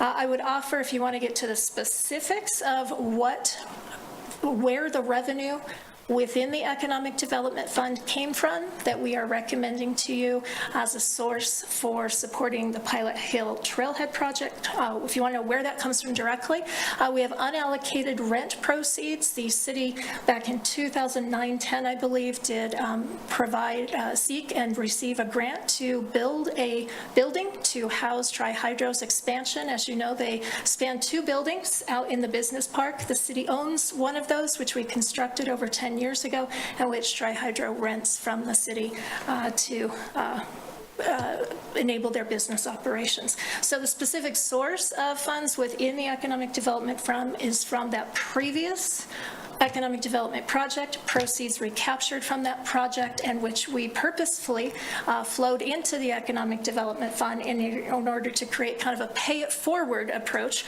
where past projects and proceeds received from them could be used on future projects and initiatives of economic development.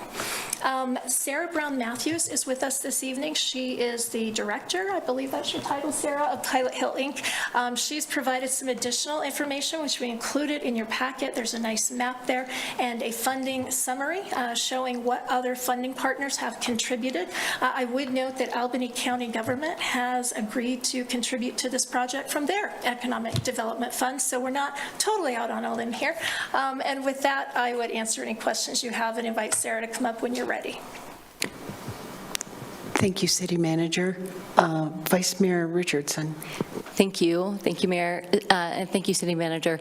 Would you mind just kind of reiterating why this is coming to us so quickly onto our agenda and the situation that Pilot Hill finds themselves in, or if Sarah would like to do that, whomever? Yeah, I'll be happy to. I'll let Sarah fill in the gaps I don't know. So Pilot Hill approached us a few weeks ago. They had bids. The bids are a little bit high. There is a sense of urgency. They've executed the contract, and they're trying to fund the portion of the project that was unfunded, basically, for which they did not have funds in hand.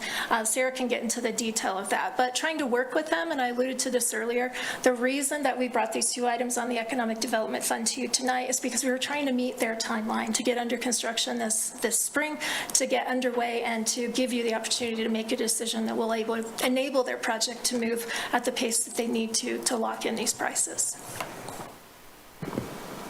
Further questions?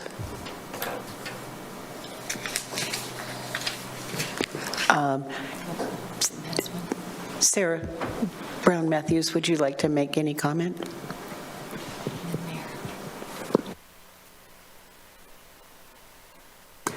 Sorry, Councilor Freed, you had a question? Thank you, Mayor. I was just going to offer Sarah the opportunity to come up, so thank you.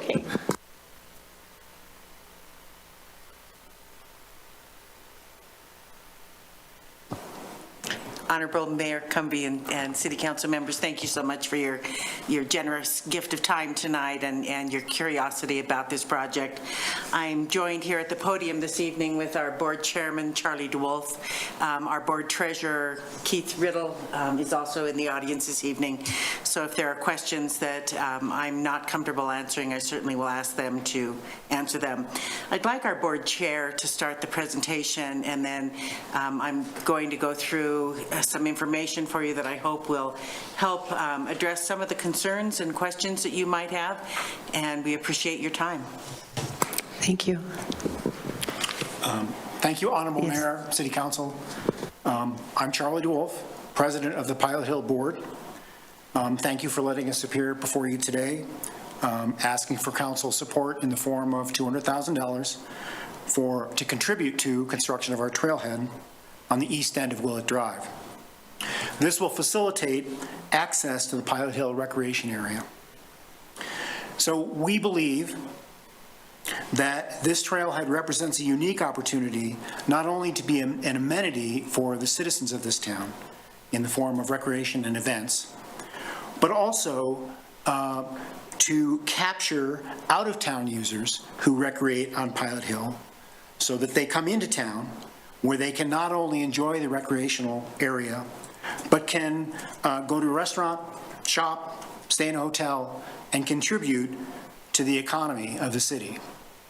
We had a study performed by the University of Wyoming Center for Economic Analysis a couple years ago that indicated they estimate 45,000 out-of-town users could be directed into the city of Laramie and could add $5.8 million in added value to the regional economy and $1 million annually in sales, lodging, and property taxes.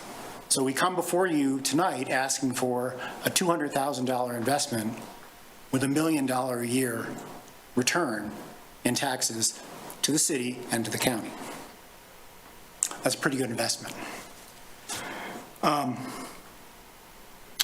We know that the users are out there, and we know this because we have partnered with state parks. We have a liaison from state parks on our board, and they tell us year after year since COVID, and it continues, that they have over 500,000 visitors a year visiting Kirk Gowdy. They are at capacity. And so there is definitely a need and a desire for people to come and use recreational facilities. We have the facilities there, and this trailhead would then direct people to town to allow us to capture those users. Before I turn things back over to Sarah, I want to just do a quick reminder of the history of Pilot Hill. I think that area east of town has been on people's minds for a long time as an area to recreate. But really, the modern history starts in 2017, 2018, when Warren Livestock offered a sale to the county, right? The leaders of this community worked with a very creative solution, worked with Office of State Lands to do a land swap so that the state now owns that land, leases it to the county. Pilot Hill, a nonprofit board of citizens, pays the rent on behalf of the county to state lands so that we can use that area for recreation. The university contributed by purchasing a portion of the land. Several private foundations, both local and regional, have donated money to help us construct trails and are actually contributing to the trailhead. We received a Wyoming Outdoor Recreation Grant from state parks, which forms the core of the funding for the trailhead. Wyoming Game and Fish also pays annual fee, part of our lease fees. Local businesses have contributed to Pilot Hill. But most importantly, over 1,500 citizens of this community have donated money for Pilot Hill. And many of those have donated over many years, consecutive years. So this is an opportunity to take that, what has been done, that investment that we have made, and capture the potential economic development by focusing people into town through the construction of this trailhead. So I think it's a unique opportunity, and I appreciate you considering it. And with that, I'll turn it over to Sarah. Thank you, Charlie.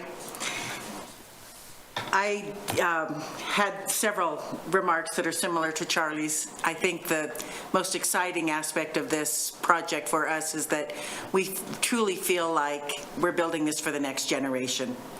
We have so much opportunity to take what has been gifted to us as a community and really leverage it in a way that is going to create a nice, new, viable economic engine for the city of Laramie.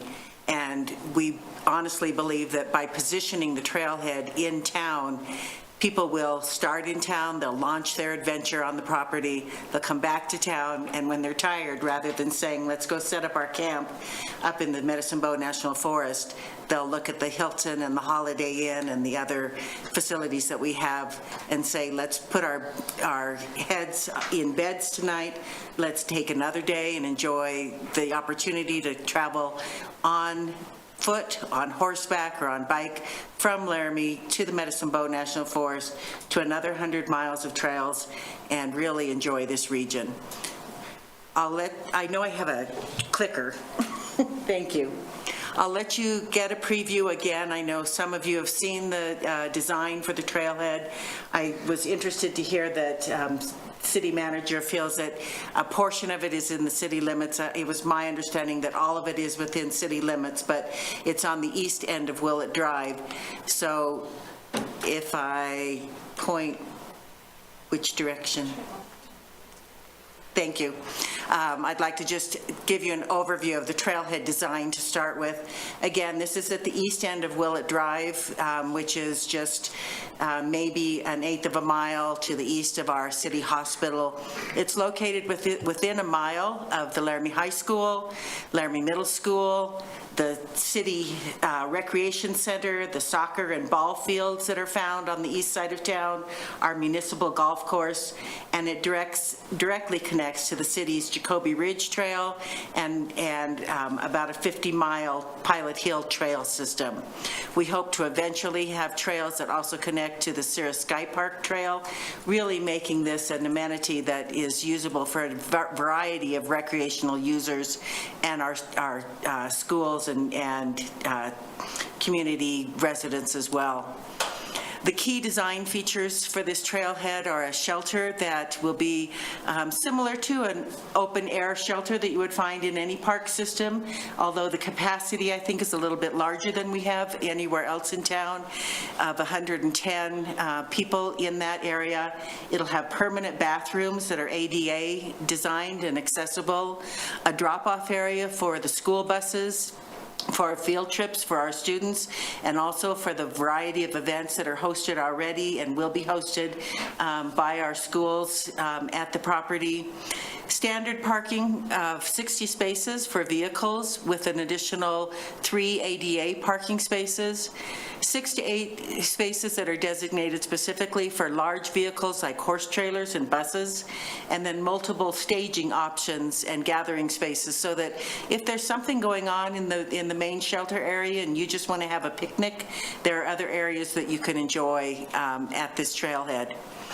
We really want it to reflect the quality of the city parks in Laramie, so we've designed it to really be thoughtful and interesting and inviting to all visitors.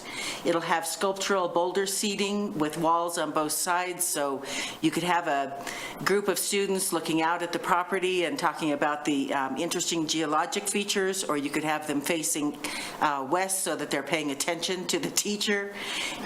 Again, vault restrooms that'll be open year-round, because fortunately, even though it's windy and cold up there, people utilize the property year-round. We will have trailhead donor and recognition signage that would certainly reflect the contributions of the city of Laramie and the strong partnership that we have with you. There'll be a water fountain, a bike rack, a small repair station with tools if people need them to tune up their bikes before they go out on the property. And once again, a designated drop-off and pickup site, which was an issue that was expressed to us by the school district in terms of safety for students when they come to the property. The north gathering space will be accessible as an ADA accessible path with a small stone bridge will lead visitors up that direction. The Boulder Amphitheater is more of a horseshoe or half-moon shaped seating area that actually is going to serve a couple of purposes. Not only could you have a group of people sitting there and discussing something, but as our horseback riding friends commented, it really helps to have a place where they can get a little boost to get up and on to the horse with a stone step that allows them to do so. It'll have picnic tables, an aquifer interpretive signage area. Part of the funding for this area specifically is in recognition of Tri-Hydro's strong support for the project, and they said rather than recognizing Tri-Hydro itself, they'd like to be sure that we educate the community about our aquifer. Also, plant identification plaques. All of the plantings in the area are based on plants that you would find on Pilot Hill or are native to our area. And separate trail access for horseback riders so that we're trying to avoid user conflicts. The south gathering space will have a bike repair station and bike stands. It'll also have picnic areas and stone benches, some sort of art installation, likely something that is kinetic and plays with the wind. It'll be paved with an ADA accessible path to the street, which then goes across to a city path that adjoins our universally accessible trail called Janie's Trail in reflection of a generous donation that we have. And again, shade and shelter, wind shelter with native plantings, grasses and flowers. We really want this to support Laramie's recreational infrastructure.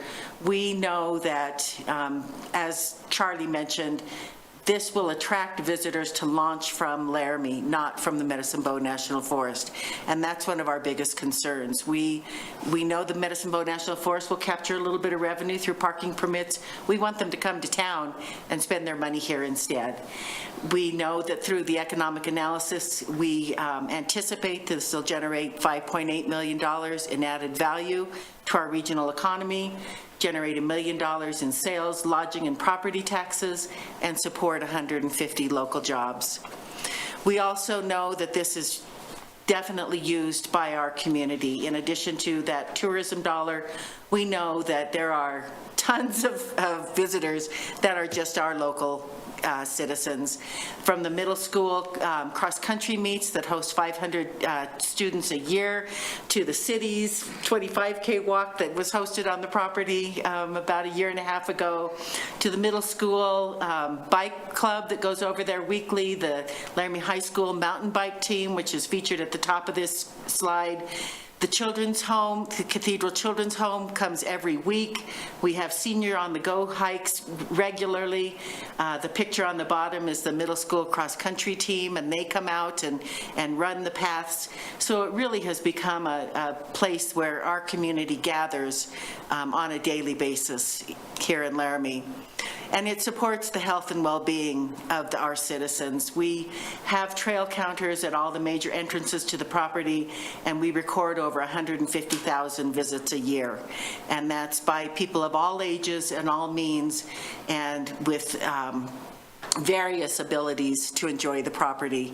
I personally can't get all the way to the top without help of some sort, either a horse or somebody dragging me up there. But we do have citizens that go up to the top and the bottom every month of the year, which to me is quite impressive. I just ask you to think about the opportunity that this presents to our community. And with gratitude, I ask you to take seriously our request to help us bridge the funding that is needed to go ahead and build this trailhead in town. I was asked by Representative Richardson, because she's part of our committee, what happens if we don't bridge the funding. We have plans to try to stagger it and build it in phases if needed. Unfortunately, we also recognize that the costs of construction are just going to simply continue to go up. When we started working on this project, we had very serious estimates and looked carefully at the budget. We anticipated a $2 million infrastructure build. It's closer to $3 million. And that just simply is because the cost of aggregate and some of the materials have risen by 45 to 55% since we started. We are grateful to all of our partners across the region that are helping us with this, and we're grateful to you for your thoughtful consideration this evening. Thank you very much, Sarah. Questions, councilors?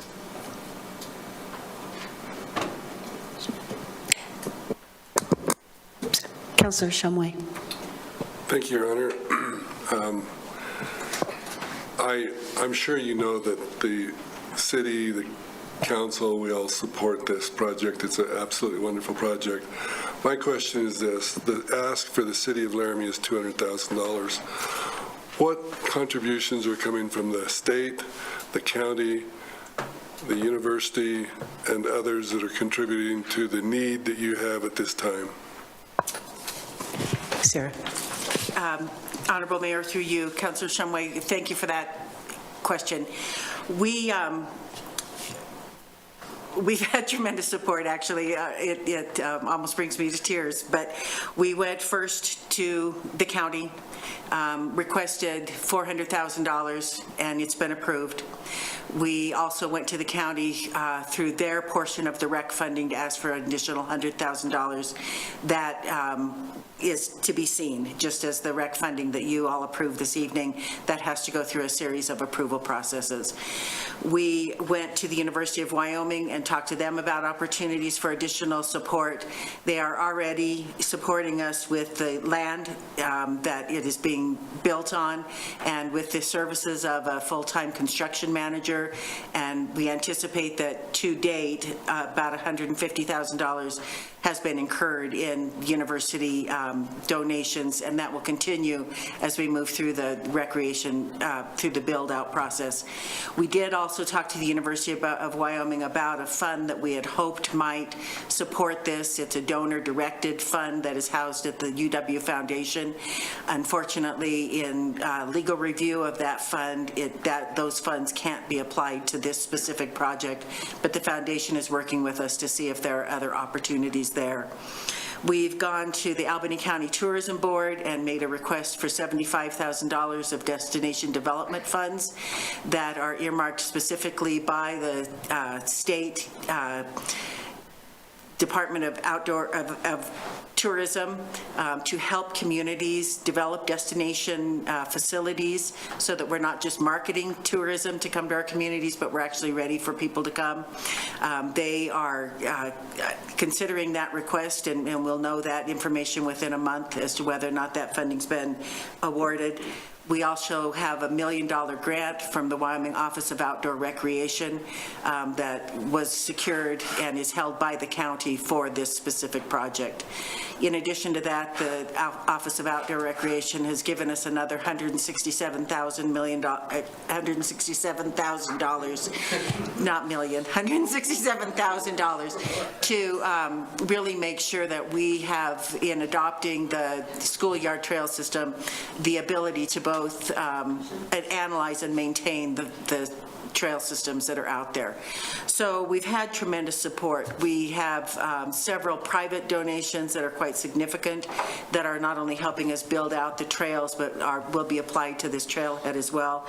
And as Charlie mentioned, we have tremendous local support. We have still, in my estimation, about $375,000 to raise to get over the top if we keep the plan as it is. We have asked our construction firm to look at some value engineering options for us to reduce the price. I anticipate that we will be able to bring down the costs by about $100,000 to $150,000, but we don't have those final figures yet. So we're turning over every stone we can.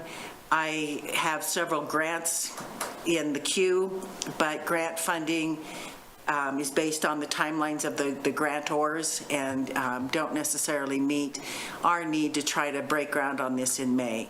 Our hope is at the very least that we will move into construction, break ground, and be able to allow the community to utilize at least the parking and the bathrooms this summer. I'd like to finish the entire thing and have a big celebration, but if we have to phase it, we will. I think he has a follow-up question. Follow-up? Thank you, Your Honor. Thank you. Very informational. I want to ask this question. Obviously, we've been presented that Kirk Gowdy has 500,000 visitors annually. And I think you indicated that in 2024 there were about 150,000 that came to Pilot Hill.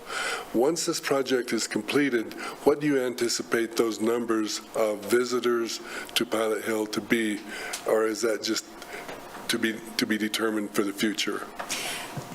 I have to, be quite honest with you, it's hard for us to say. I do anticipate we'll have at least another 50,000 visitors a year. I think we'll probably hit about the 200,000 annual visitor mark fairly quickly. And I base that on the fact that I know that a lot of folks from the Front Range in Fort Collins and Colorado, as well as Cheyenne visitors, kind of look at Kirk Gowdy and say it's getting too crowded and I don't necessarily want to go there. Kirk Gowdy has a variety of options for recreation that we don't offer. They have camping on site, which is a big draw. They also have the lake and the water sports, which are a huge attraction for them. And they've been able to add some infrastructure like an archery area, some different various things that attract a different set of users. So we're not trying to be the next Kirk Gowdy of state of this region, but we do want to make sure that we're serving the audiences that we really hope to attract, which are the hikers and runners, the mountain bikers, and the horseback riders to our community. I think Laramie in general, the equestrian community is really starting to grow, and it's becoming a hub for a lot of really interesting equestrian areas, and we've heard from a lot of those users that they are really anxious to have a place where they can ride unimpeded, especially in our wildlife habitat management area. And I think that'll attract more users than I'm necessarily thinking of. And I also think that because of the fact that we do have an opportunity to hunt in the WHMA, that will attract a different user group. I personally hope that we don't ever get to 500,000, and I have to be honest with you, Councillor Shumway, our borders are so porous, it's really difficult for us to count how many people go through our gates. Having a parking area, I think, will help us with that. We've already purchased trail counters that we have at all the main entrances, but we know a lot of people kind of go in wherever they want to, especially people that live in the kind of the Indian Hills area. I also think that it will not only help us get user counts, but it'll help us really better identify how many users are coming in from out of town versus our daily dog walker visitors to the property. So I didn't really give you a very clear answer, but that's the best I can do. Thank you, Sarah. Councillor Lockhart. Thank you, Mayor. Thank you, Mayor. Nice to see you again, Sarah. I was able to be the liaison for the Albany County Tourism Board, so saw this presentation yesterday. I've been busy. And I can speak, I think, for everybody in the room that we're all in support of the Pilot Hill. I mean, it's out my front door, so I think it's, this is a great idea. My challenge is, I don't know if this is the right fund. I will echo the sentiments of Councillor Shumway, because we could be setting a precedent with economic development. I mean, who's to say, I don't know, Laramie Main Street comes and says, we need money to redo the Wild Theater, and that could be economic development, or the Civic Center, or what have you. So I feel I need more knowledge on our fund if that's for for this kind of project versus maybe a recreation grant or what have you, because I think most of the things we do are trying to increase the economy in this town. We all want it to grow. My challenge is this the right fund? So that's where I'm at. Not that I'm not in support of your project, but giving $200,000 out of this fund might set a precedent where people start coming all the time. So I think we need more parameters for the fund, in my opinion. Thank you. Thank you. Councillor Lockhart, excuse me. Continue. Mayor, through you. Councillor Lockhart, I really appreciate that insight and your concern. I can't speak for all those other entities and the what-ifs, but I can let you know that because of this industry that I'm in, I do track the economic analysis that happen for outdoor recreation, and the U.S. Department of Commerce's Bureau of Economic Analysis came out recently. It only can reflect data for 2023. They're always a year behind, but outdoor recreation industry in Wyoming remains one of the most significant economic drivers our state has, and it's growing. It contributed $2.2 billion to Wyoming's economy in 2023, which is 4.1% of the state's GDP. And we're fifth nationally in this sector. That represented over $132 million increase in 1 year. And they anticipate that it's going to continue to grow. I know that the employment sector as well in the state of Wyoming really grew from outdoor recreation. 15,798 jobs were created, which was 5.3% of the state's total employment. So I do believe that we can make a strong argument in general for outdoor recreation and its economic impact in the state. And I just feel strongly that we can have Pilot Hill without a trailhead and all of our community can continue to enjoy using it. But if we want to capture the economic impact, that opportunity that it has for our community, we really need to do it by having a first-class trailhead that people are going to come to and say, wow, that's really cool. I'd much rather come to Laramie to recreate than go to Fort Collins. And frankly, Colorado is our competition. You know, they have a lot of money that they're able to invest in their parks and trail systems. And all the trailheads that I visit in Fort Collins are pretty impressive. So we just need to kind of put a little shine on our boots, as they say, and make sure that when people come here, they have a really great experience, they want to stay, and they want to return. Thank you, Sarah. Councillor Newman? I have a question and then probably a follow-up. And I don't know who this question is for because Vice Mayor made a comment about this. So I'm looking at the funds that are needed and what you have secured already and pending approvals. And the Vice Mayor made a comment that this is on our, or maybe City Manager did, I forgot already. This is on our agenda because it's a pressing issue. Can somebody enlighten me why $100,000 isn't getting voted on until July, but our $200,000 is a pressing issue now? That $100,000 is going through the same rec grant pool of funds that you approved earlier this evening. Excuse me, Honorable Mayor. Continue. So it is on a different timeline. It was approved by the county today and they will prioritize their list just as you will this evening. It'll then go forward to the rec board, which I understand is assigned by the state or by the school board. And those funds are funded through the mill, which is actually not available and allocated until July 1st. So it's simply a matter of mill level funding and when those funds are available, when they know exactly how much is in the pool to be allocated and they give the final approval. Our contract needs to be finalized with our construction developer by the 17th of this month. And that's part of our urgency. We really want to be able to make sure that the scope of work that we're contracting for, we're clear on. If we do need to phase it, as I mentioned, we will.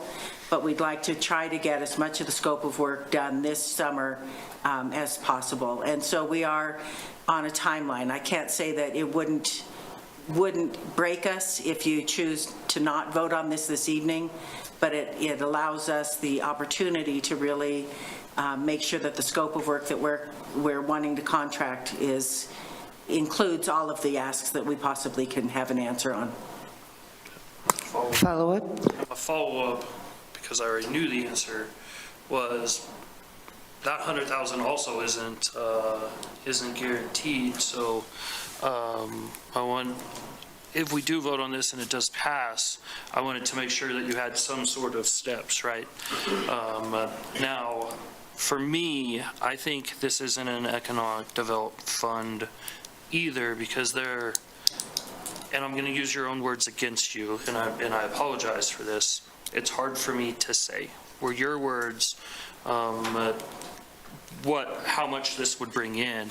And I think if we're going to use an economic development fund, that we should have better guidelines on how that money is spent. My question would be, why wouldn't, and I think this will be for city staff, why wouldn't we use a rec fund instead of the economic development fund, where the economic development fund, we can't track if it truly is bringing in one person or 100,000 people?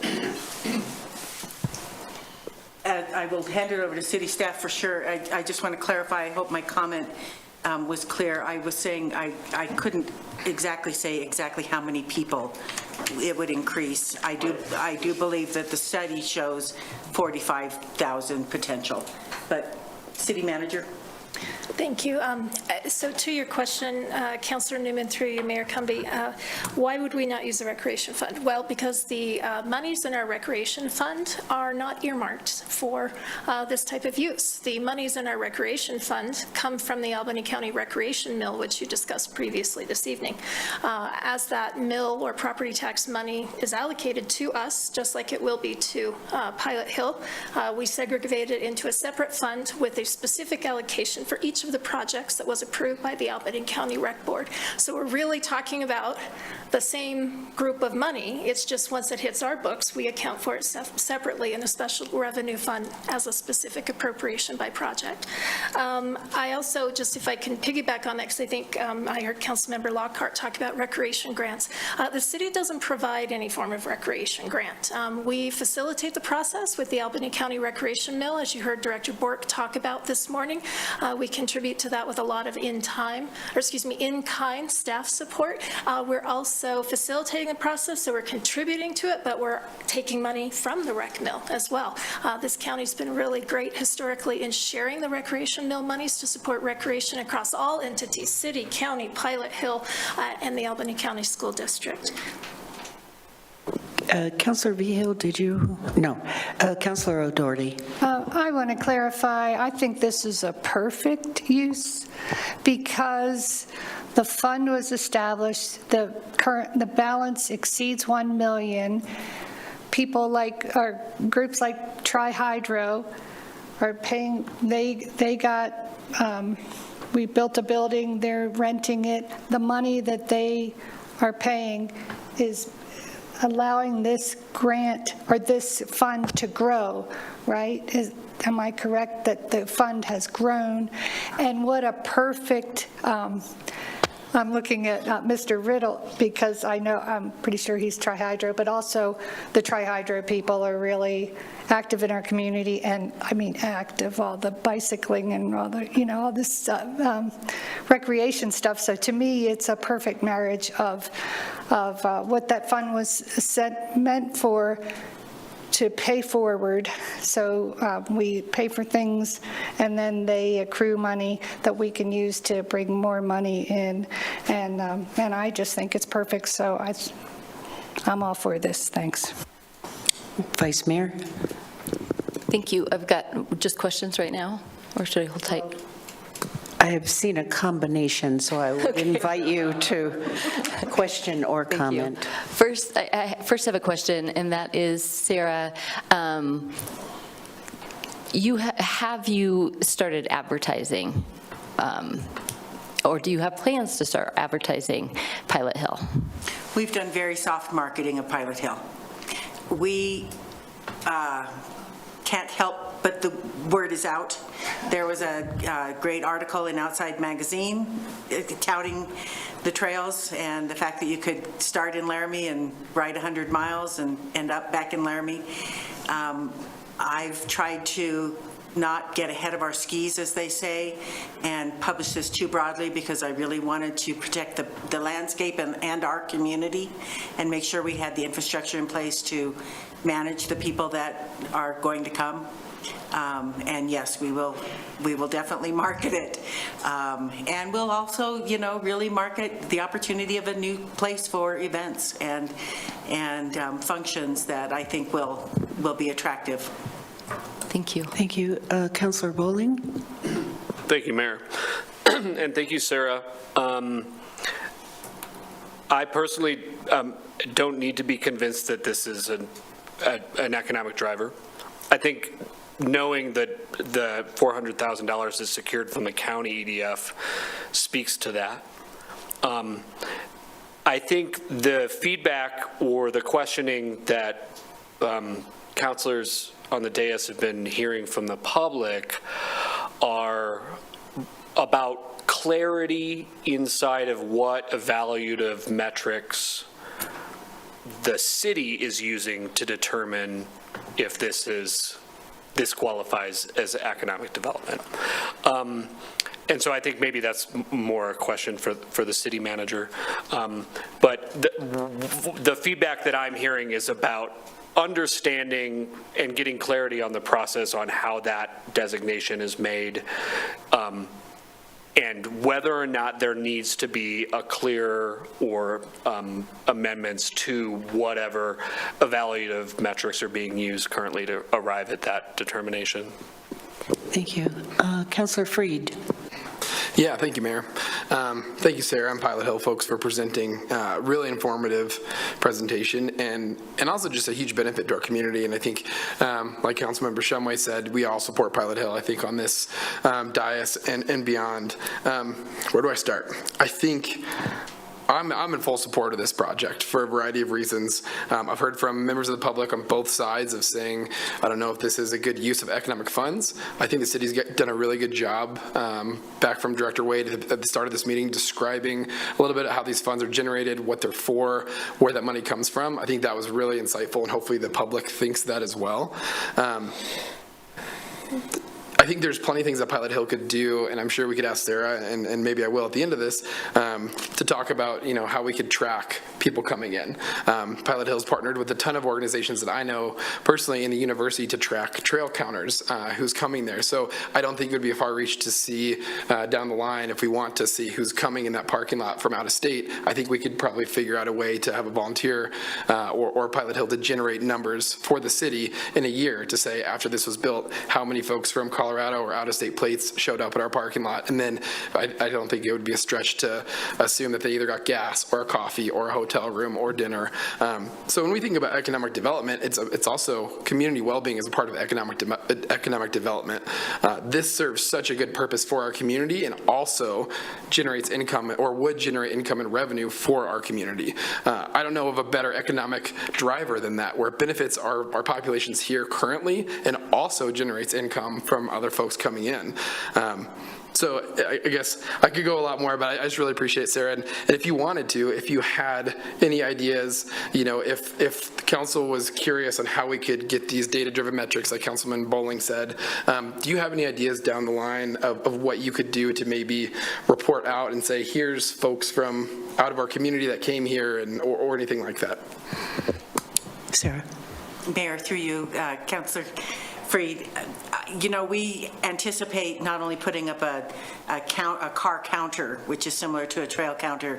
As I mentioned, we have, I think, 7 trail counters on the property currently for the trailhead to at least capture the numbers of vehicles that go in and out of the property every day. We're a staff of 1, And I don't anticipate that we would be able to track daily the number of vehicles that have out-of-state license plates. We do partner with the Albany County Tourism Board and utilize their data that is captured on cell phone pings that occur on the property, and it indicates that we have a strong number of not only 307 area codes, but area codes from other regions. I can look at the data that is currently there and look at data that'll be captured in the coming year and see what changes there might be. The caution that I have in looking at that data personally is just that our community is a mixture of people from all over the country and the world because of the university, and a lot of us move here. My sons are an example of that, who still have their Colorado cell phone numbers because that's where they were teenagers and got their first cell phones. So that data isn't totally direct and accurate, but it can give us trends and it can help us analyze that. And obviously, we have data from all the events that go on. The Pilot Hill Classic is scheduled for June this year. There are 2 mountain bike races already scheduled on the property. We can look at the data from all of these different events and the races that occur and really look at how many teams came from out of town or out of state, how many were local participants in these events. So I can certainly come back to council in a year and say, here's the information we've gathered. What other ideas do you have for us that will help you determine whether or not this investment really is bringing the return that you hope that it will, if you choose to vote for this. Thank you, Sarah. Vice Mayor Richardson. Thank you. I'm probably going to echo some of what has already been said, but I just want to note that from the Worth Initiative at the university tracked a lot of this data, and from 2021 to 2022, there was a 33% increase in outdoor recreation in Wyoming.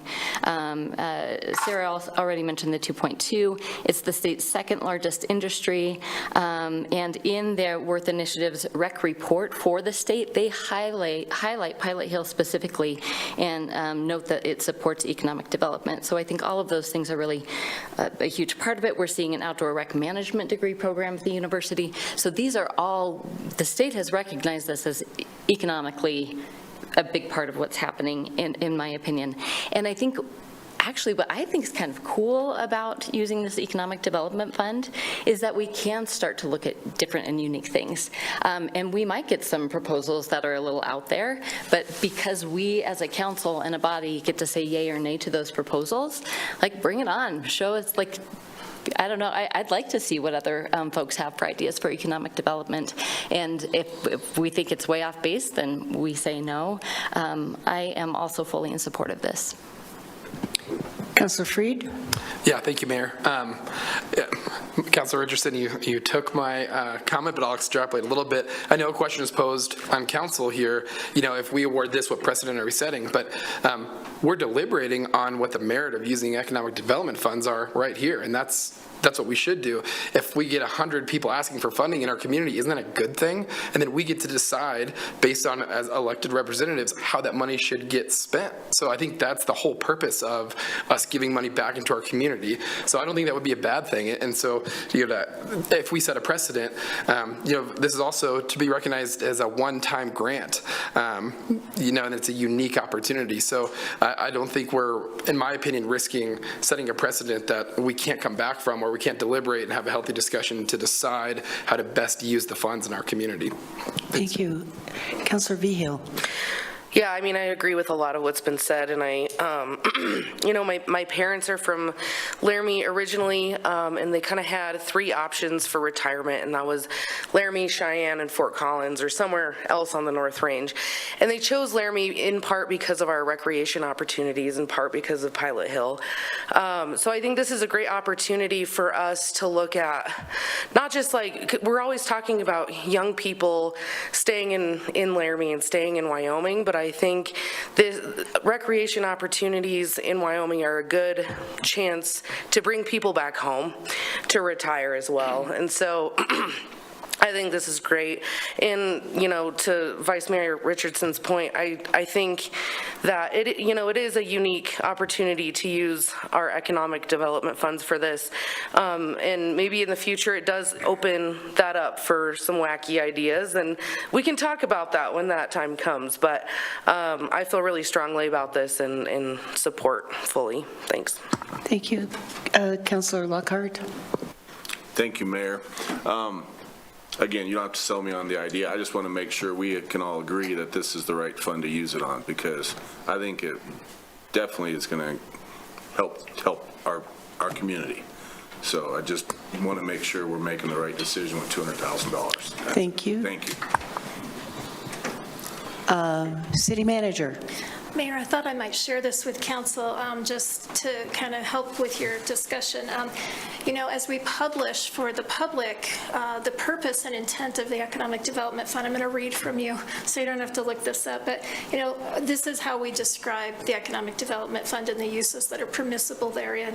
Of course, the change you made earlier tonight would allow for a grant. This applied to loans, but would now apply to grants. So this is how it's stated, that this is for infrastructure projects. I would consider the trailhead to be that. That is up to you to agree or disagree.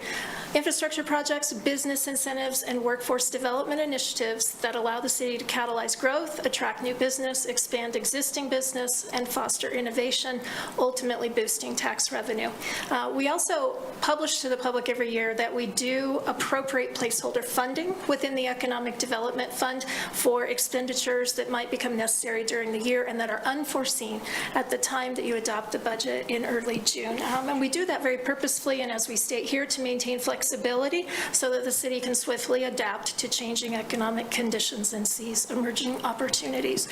So I offer that just to kind of help inform you as to how we've published and described this fund to the public.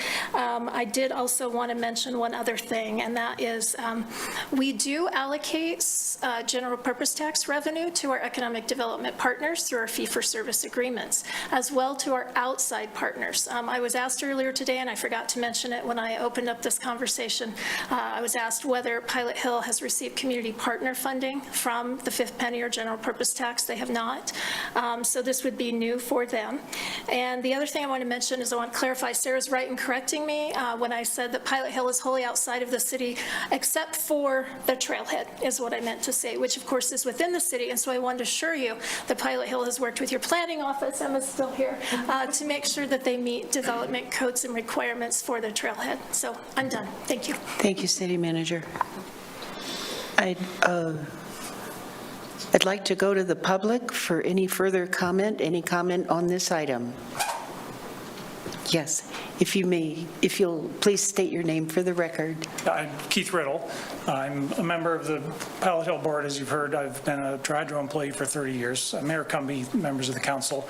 One quick point I hope to add is that I coordinated all of the donations Tri-Hydro has made in support of the project, and I believe can state that the principal driver on management's investment in the project, which has amounted to $50,000 in cash and over $50,000 in in-kind services in support of design of the trailhead, was employee recruitment and retention.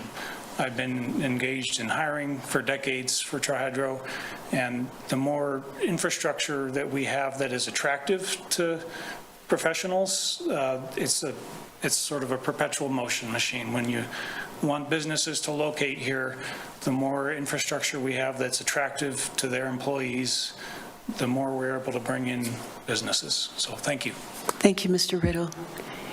Any further comments? Seeing none, are there any brief final comments? Seeing none, Councilor Bowling?